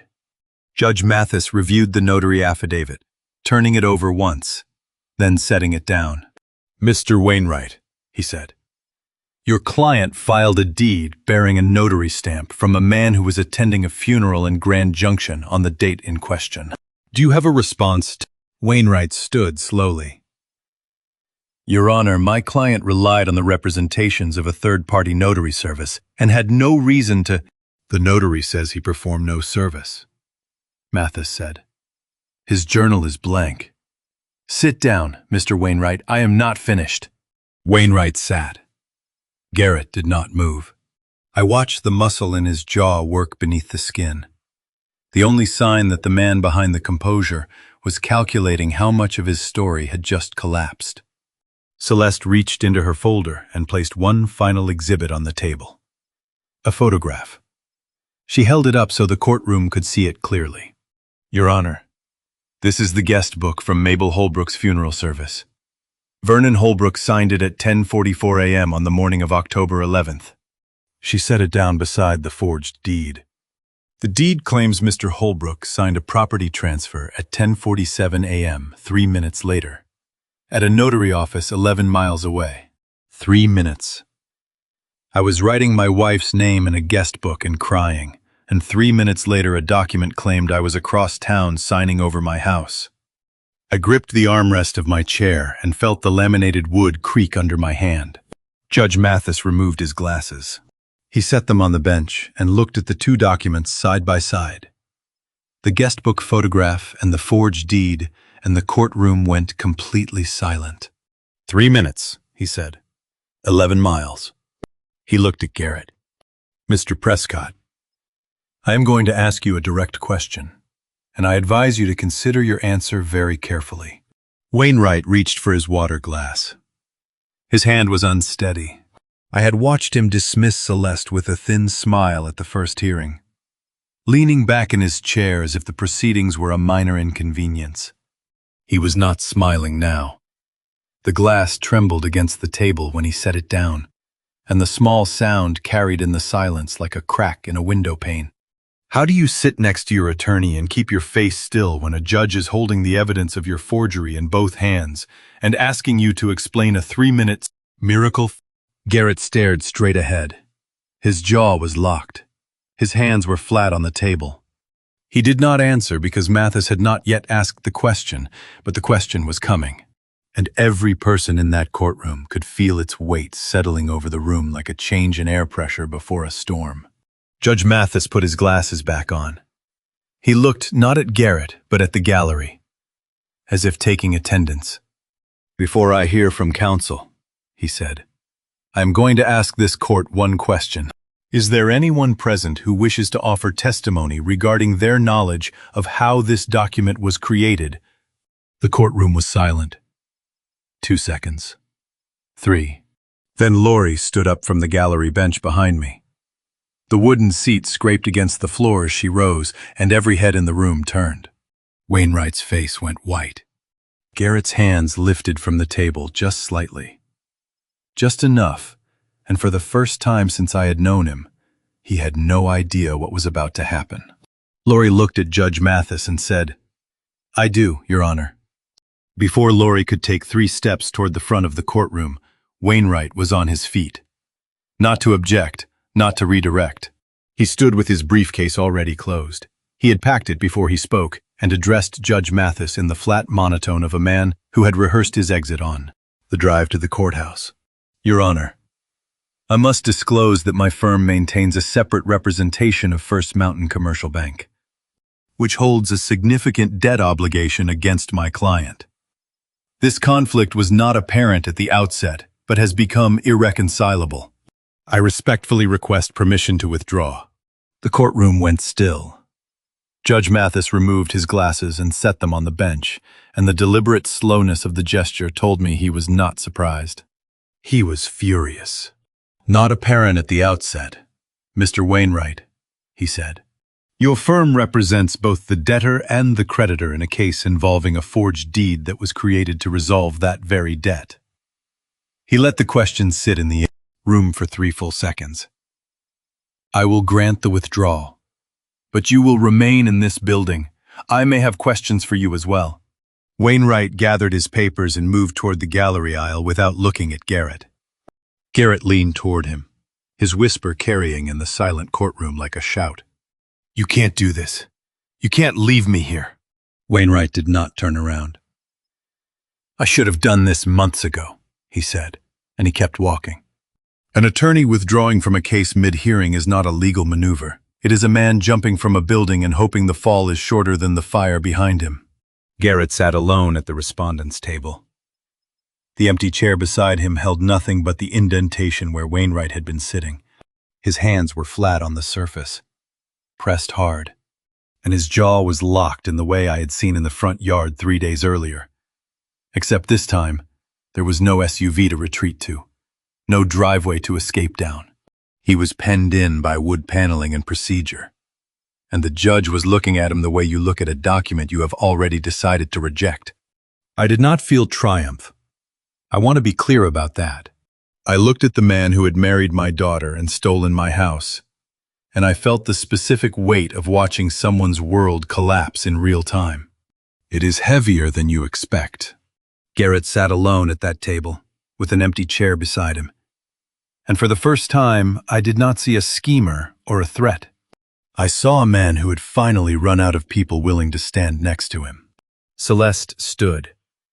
"Your Honor, the plaintiff calls Lori Prescott." A murmur moved through the gallery like wind through dry leaves. Garrett's head turned sharply, not toward Lori, but toward Celeste, and then toward me. And in that half-second rotation, I watched him understand. His wife was on the witness list. His wife had been placed there by my attorney. His wife had agreed to testify against him, and he had not known. The same way I had not known about the deed until a court summons arrived at my door. The symmetry was not lost on him.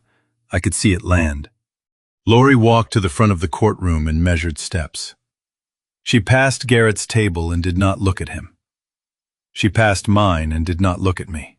She kept her eyes on the witness stand, on the chair waiting for her, on the railing she would hold while she said the things she had carried alone for months. The clerk swore her in. She sat down, her hands folded in her lap, and her back was straight, and she looked smaller in that chair than I had ever seen her look, not diminished, but compressed, as if everything unnecessary had been stripped away, and what remained was only the truth and the woman about to speak it. Celeste stood before the witness box. She did not rush. She let the courtroom settle into absolute silence, and then she asked a single question. "Mrs. Prescott, did you have knowledge of the forged deed filed against your father's property before the court summons was served?" There is a moment on a witness stand when the oath you swore stops being words and becomes the only thing between you and the person you used to be. Lori was standing in that moment with the whole courtroom watching. She looked at Garrett first. He was staring at her from the respondent's table with his hands still pressed flat, his face unreadable except for the eyes, which were not angry. They were afraid. Then she looked at me, and I saw the exact moment when she stopped being caught between us, because her eyes moved past both of us and settled on Judge Mathis.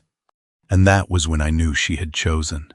She looked past all of us, past Garrett, past me, past the judge to some point on the back wall only she could see. She took one breath.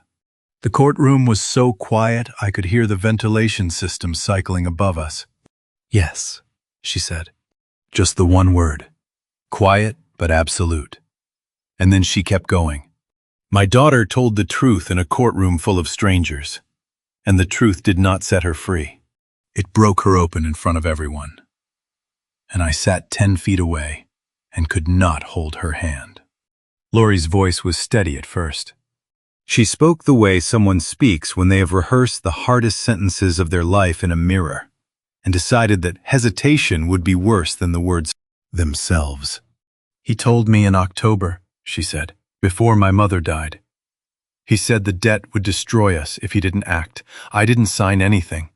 I didn't forge anything. But I knew it was happening and I did nothing." She gripped the witness stand railing until her knuckles went white. I let my father walk into a courtroom without warning him.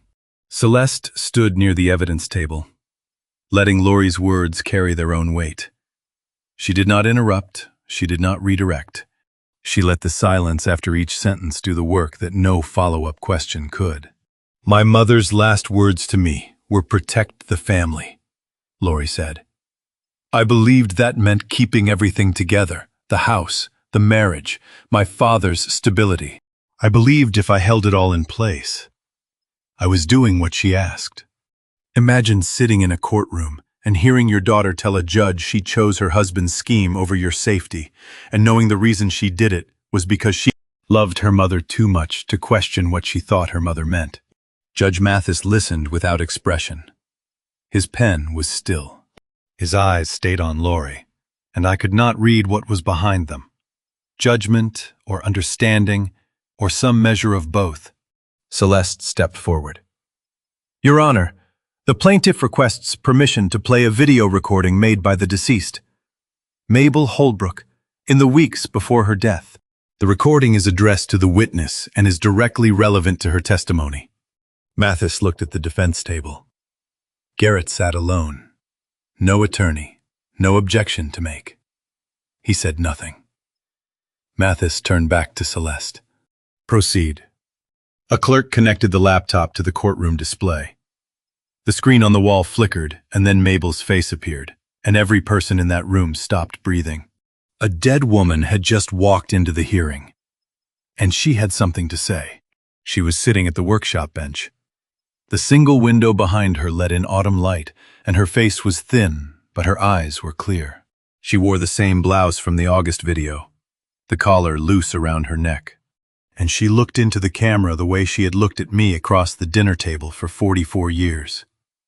Direct, unwavering, certain of what she needed to say. Lori, she said. Her voice came through the courtroom speakers, warm and steady and devastating. I know about the money. I know what Garrett owes, and I think I know what he is going to try to do with this house after I am gone. Lori's hand went to her mouth on the witness stand.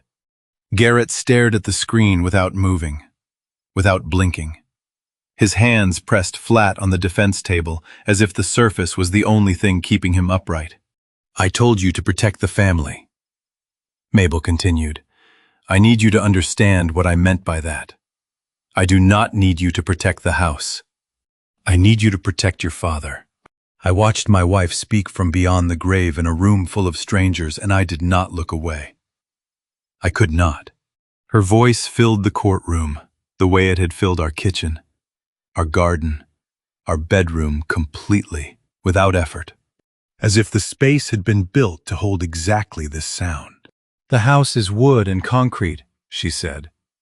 He is the thing that cannot be replaced. Do you understand me, sweetheart? He is the thing. The video ran for another minute.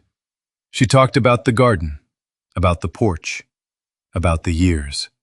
Then the screen went dark, and the courtroom was silent except for the sound of my daughter crying on the witness stand. Lori's hands were flat on the railing. Tears ran down her face, and she did not wipe them. She looked at me, not at the judge, not at Garrett, not at Celeste, at me. And what she said next cost her everything she had left. I promised Mom I'd protect the family. I got it wrong. I got it wrong this whole time.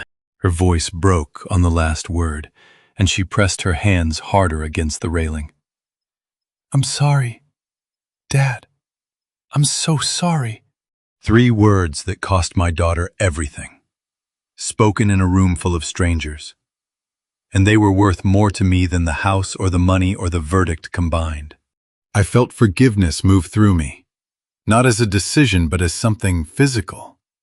Something that happened to me because the person I loved was in more pain than I was. And holding a grudge in that moment would have been like refusing water to someone on fire. The courtroom was still. Then Garrett stood up from the defense table. No attorney beside him, no strategy left, no exit. He looked at Judge Mathis with an expression I had never seen on his face. Not calculation, not charm, not defiance. Something underneath all of those. Something that had been buried so long I was not sure even he recognized it. "Your Honor," he said, in a voice I had never heard from him before, "I would like to make a statement." Judge Mathis looked at him for a long time. Then he said, "Go ahead, Mr. Prescott." I had imagined this moment for weeks. Garrett finally cornered, finally exposed, finally out of moves, and now that it was here, I did not feel victory. I felt the particular exhaustion of a man who has been right about something he wished he had been wrong about. Garrett stood at the defense table with his hands at his sides, and no one beside him. When he spoke, the voice that came out was not the one I knew. It was quieter, flatter, stripped of the authority he had carried into every room for 15 years. "I forged the document," he said. "I take responsibility for that." He paused, and I thought for 1 second that the confession would be clean. It was not. But the debt was real, Your Honor. The market collapsed, the investors pulled out. I was trying to protect my family from financial ruin. The house was the only asset large enough to solve it. I did not see another way. Is there a word for the kind of man who confesses to a crime and still believes he is the victim? Because if there is, I heard it in every sentence Garrett spoke that afternoon. He described the forgery the way a drowning man describes grabbing someone else's life jacket, as though the desperation justified the theft, as though the weight of what he owed erased the weight of what he had done. Judge Mathis listened without interrupting. He let Garrett finish. Then he removed his glasses, set them on the bench, and spoke in the same unhurried cadence he had used throughout the hearing. "Mr. Prescott, you forged a legal document while your mother-in-law was dying in a hospital. You collected funds from an investor under false pretenses. You filed that document with this court." He placed his hands flat on the bench. "At what point in that sequence were you protecting your family?" The courtroom was silent. Garrett's jaw worked once, twice. "I don't have a good answer for that, Your Honor." "No," Mathis said. "You do not." He picked up the forged deed from the evidence table and held it alongside the void stamp the clerk had prepared. He looked at both documents the way an engineer looks at a failed joint, not with anger, but with the clinical certainty that the structure was never sound. "The document filed as a property transfer is hereby declared void," he said. "It was not signed by the property owner, was not notarized by a commissioned notary, and was created as part of a premeditated scheme to defraud." The gavel is a small thing, a wooden handle and a flat head. But when it comes down at the end of a case like this, it sounds like every locked door in your life finally opening at once. Full ownership of the property at 1847 Birch Lane, Littleton, Colorado, is confirmed to the plaintiff free and clear. All fraudulent filings are ordered removed from the county record. I sat in my chair and felt my shoulders drop for the first time in weeks. My jaw unclenched. My hands, which had been gripping the armrests since the hearing began, went still in my lap. The house was mine. The document was void. The truth was on the record. I should have felt something large. I felt tired. Mathis was not finished. "I am further referring this matter to the Denver County District Attorney for criminal investigation. The evidence before this court suggests forgery, fraud, and potential elder financial exploitation." He looked directly at Garrett. "Mr. Prescott, I strongly advise you to retain new counsel." The word criminal moved through the courtroom like a change in temperature. I had not expected it. I had come here to save my house, not to send a man to prison. Celeste had mentioned the possibility weeks ago, but hearing a judge say it from the bench made it real in a way that conversation never could. This was no longer a property dispute. This was a referral. This was a file on a prosecutor's desk. This was Garrett's name attached to words like forgery and exploitation in a system that does not use those words lightly. Garrett sat down slowly. His hands did not shake. They had gone past shaking into something emptier. The stillness of a man who has used up every version of himself and has nothing left to perform. He did not look at Lori. He did not look at me. He looked at the table in front of him, as if it were the only solid thing remaining in his world. Lori was still in the witness chair. No one had told her to step down, and she had not moved. She watched Garrett the way you watch a building after the last support gives way. Not with satisfaction, not with fear, but with the grief of someone who once lived inside it. I had won. The house was mine. The document was void. The truth was on the record. And I sat in that courtroom chair and thought about Mabel, and about how the only person who would have understood exactly how this felt was the one person who was not there to see it. The courtroom began to empty. Celeste touched my arm. "The DA's office will contact you," she said quietly. "They'll want to know if you intend to cooperate with the prosecution." I looked across the aisle at Garrett gathering papers with empty hands. Then I looked at Lori, still watching him from the witness chair, my daughter, his wife, the mother of my granddaughter. The hardest decision in this case was not behind me. It was next. The courthouse corridor was empty except for the three of us, and the fluorescent lights made everything look like a hospital, which felt right, because what we were about to do was closer to surgery than conversation. Celeste stood beside me with her briefcase closed, and the case won. And Lori waited near the courtroom doorway, with mascara tracked down her cheeks, not approaching, not leaving. I spoke to Celeste first. "I won't go to the DA," I said. "I'm not going to sit in another room and help them build a case against the man my daughter married. The evidence is on the record. Let the law do what the law does. But I'm not going to push it."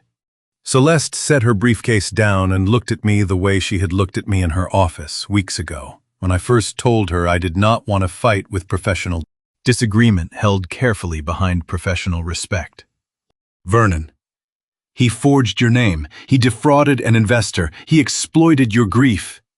You have every right."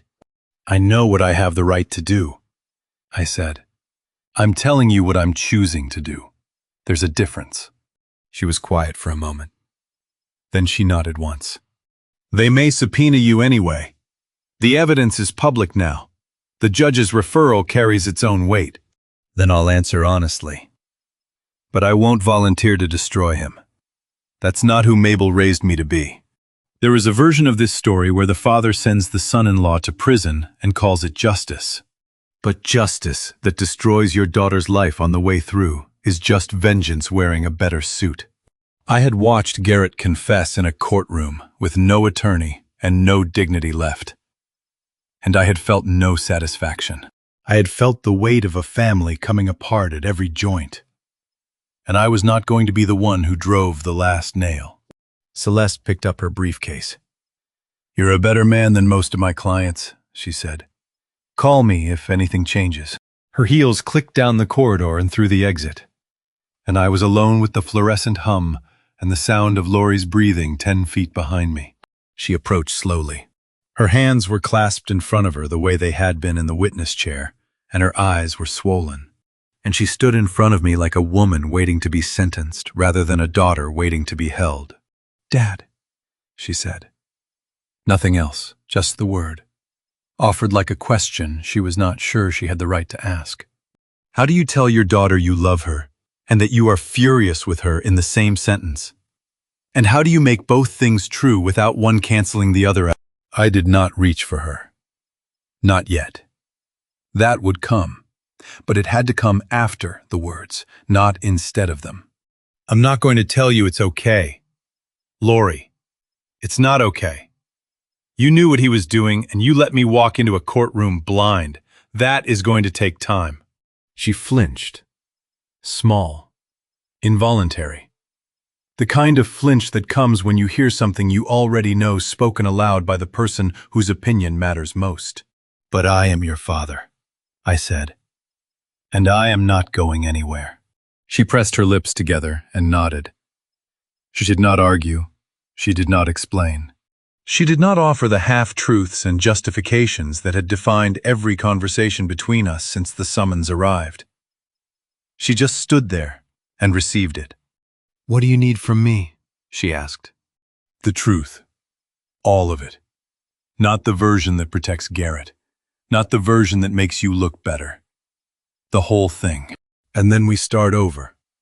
Slowly. Honestly. Without anyone managing anyone else.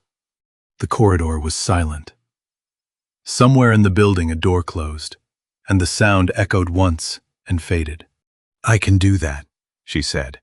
3 words with no performance behind them. No qualifying clause, no negotiation, no but. Just a woman standing in a courthouse corridor, deciding to be honest for the first time in months. She said it the way a person says it when they have finally stopped pretending they are fine quietly, with nothing behind it except the decision itself. "I know you can," I said. "Your mother knew it too. That's why she made the video." I put my hand on her shoulder. Brief, firm. Not a hug, but a promise. She covered my hand with hers for a moment and then let go. And we walked together toward the exit without speaking. The cold metal push bar gave under my palm, and the December air hit us both at the same time. Sharp and clean after the stale, recycled atmosphere of the courthouse. We crossed the parking lot in silence.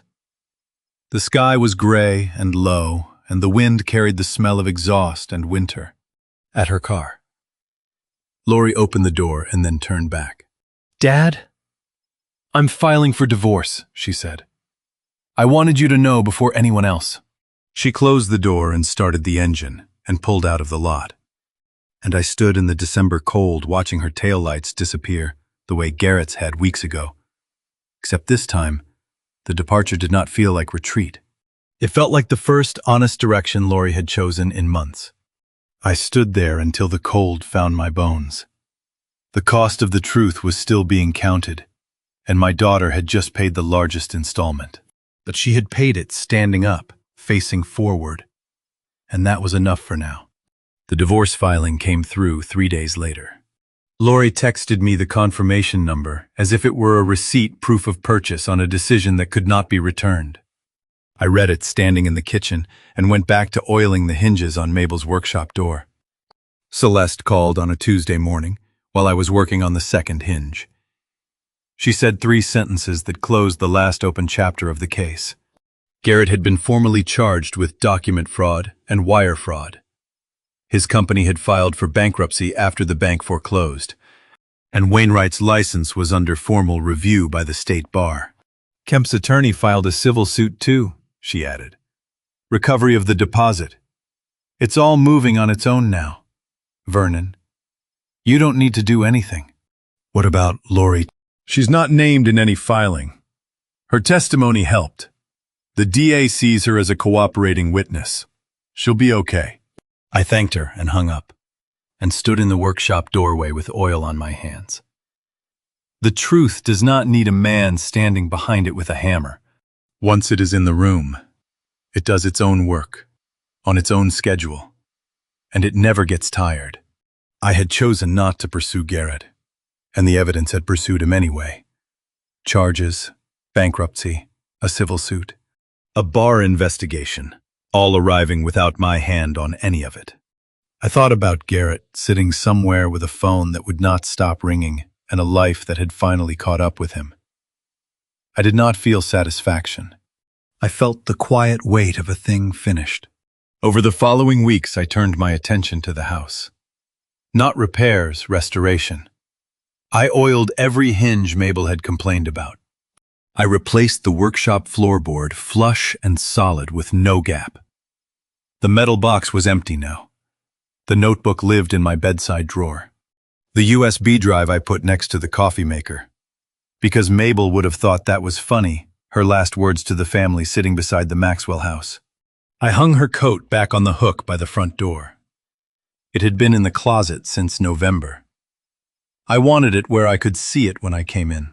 Not because I was holding on, but because a house should still have the shape of the person who made it a home. If you have ever lost someone you loved and then spent months fighting to keep the place where you loved them, you know what it feels like to finally stand in that place with nothing left to fight. It feels like breathing for the first time in a room you forgot had air. I fixed the screen door from Mabel's July video. I cleaned the garden beds and covered them for winter the way she had shown me, with straw and burlap tucked at the edges.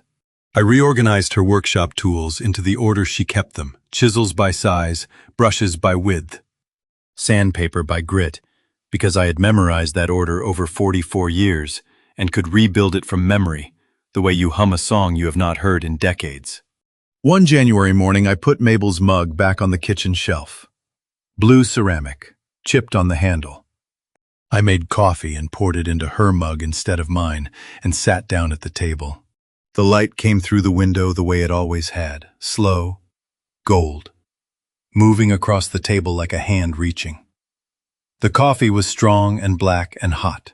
The house was quiet. Not the empty silence of the weeks after the funeral, when every room felt like a held breath. This was the stillness of a house that had been fought for and kept and returned to itself. The quiet was not something I had to survive. It was something I could rest in. I drank coffee from my dead wife's mug and watched the light move across the kitchen table.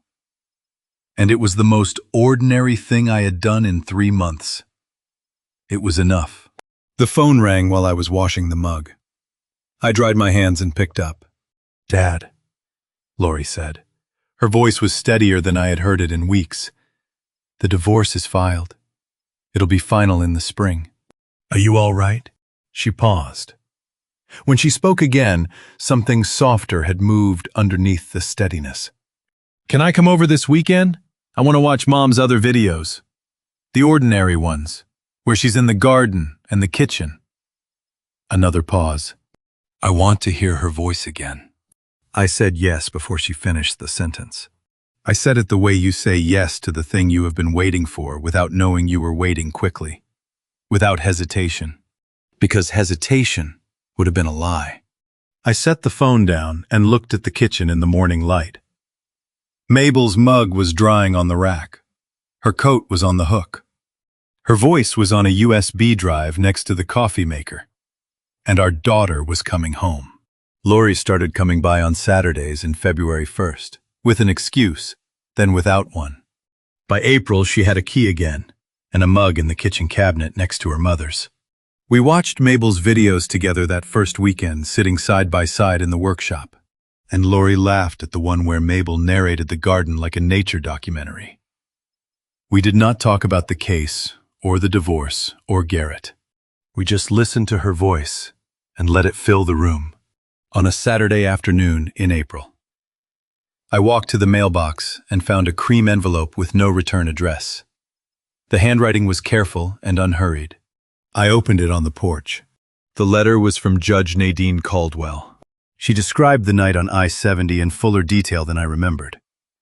A blown tire in the rain, her car on the shoulder, no cell service for miles. I had pulled over and stayed with her.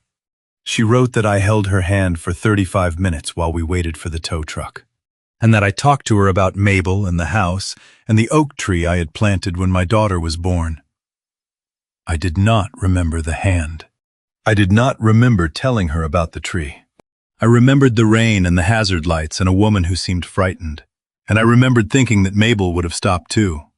If you have ever done something kind for a stranger and forgotten about it, let me tell you what happens. It does not disappear. It waits. Sometimes for years, in a place you cannot see, until the day it matters more than anything you did on purpose. "When I saw your name on my docket," she wrote, "I knew I could not be impartial, not because I owed you a ruling, but because I already knew you were the kind of man who tells the truth. I recused myself so the case could be decided on evidence, not on my memory of your character." Her closing line was the one I read 3 times. "Your kindness was not wasted. It never is." I folded the letter and brought it inside and put it in the bedside drawer next to Mabel's notebook. Some things belong together. A stranger's gratitude and a wife's last words are closer than you might think. Both of them messages from people who saw you clearly and wanted to make sure you knew. Lori came out through the screen door with 2 mugs of coffee and handed me one. The divorce had been final for 3 weeks. Garrett had pled guilty to reduced charges. We did not discuss any of it. There was nothing left to discuss, only things left to live. She sat down in the porch chair beside mine, the same chairs Mabel had bought at a yard sale 20 years ago, and we looked out at the front yard in the late afternoon light. The garden beds I had covered in December were open now, green shoots coming through. The screen door I had fixed hung straight and closed without sticking. The house smelled like coffee and cut grass and the first blossoms on the neighbor's crabapple tree. Lori reached over and took my hand on the armrest. She had not done that since she was a little girl, and it felt exactly the same, which is something I did not know I needed to learn. The oak tree I planted the year Lori was born was 40 years old now, and its shadow reached all the way across the front walkway. Mabel used to say it would outlive us both. She was probably right. That is what a life looks like when you stay long enough to see it grow, not the thing you planted, but the shade it gives to everyone who comes after. Mom would have liked this, Lori said after a long silence. The two of us sitting here doing nothing. She would have complained about the porch rail needing paint. Lori almost smiled. She would have been right. We sat on the porch until the light went gold, and then orange, and then gone. 2 mugs in the sink instead of 1. April air clean and slightly sweet. The first ordinary evening that had cost everything to earn. When Lori stood up, she said, "Same time next Saturday?" Same time. She drove away slowly, not like the last time. Not in a hurry, not in tears. Just a woman going home from her father's house on a Saturday evening. I stayed on the porch a little longer, in Mabel's chair, and listened to the house settle around me the way it always had. Wood and foundation adjusting to the temperature. The sound of a place that has survived. A house is not worth what someone will pay for it. A house is worth the people who come back to it, the daughter who sits on the porch in April light, the wife whose voice is still on a USB drive next to the coffee maker, the stranger who writes you a letter to say that kindness is never wasted. The house on Birch Lane is worth millions on paper. It is worth considerably more than that, me. The oak tree held its shadow across the yard. The house stood, and so did I. I spent months believing that fighting back meant winning in court, that keeping the house was the whole battle. But the real fight was never about property or money. It was about deciding what kind of man I wanted to be, when everything I trusted fell apart. Do not make my mistake of waiting until you are standing in a courtroom to figure out what matters most. Look at the people around you right now, and ask yourself if you are protecting the right things. This family drama taught me something I carry every single day. The people who hurt you the most are often the ones closest to you, and the ones who save you are sometimes strangers you helped on a rainy highway and forgot about. I believe God put me through this for a reason, not to punish me, but to show me that kindness is never wasted, even when the world makes it feel foolish. That is the real-life story underneath all of it. Revenge stories make for good storytelling, but mercy is what actually rebuilds a family. My dad's true revenge was not the verdict. It was sitting on the porch with my daughter in April and choosing to start again. If this story moved you, I want to hear from you. Drop a comment and tell me, would you have forgiven your daughter, or would you have walked away? Share this with someone in your family who needs to hear it today. And if you want more storytelling like this, more real-life story moments and family drama that stays with you, subscribe to the channel so you do not miss what comes next. These revenge stories and this dad's true revenge are just the beginning. Thank you for staying until the very end. It means more than you know. Please remember, some details in this story were fictionalized for narrative and emotional impact. The heart of it, the lesson about protecting the people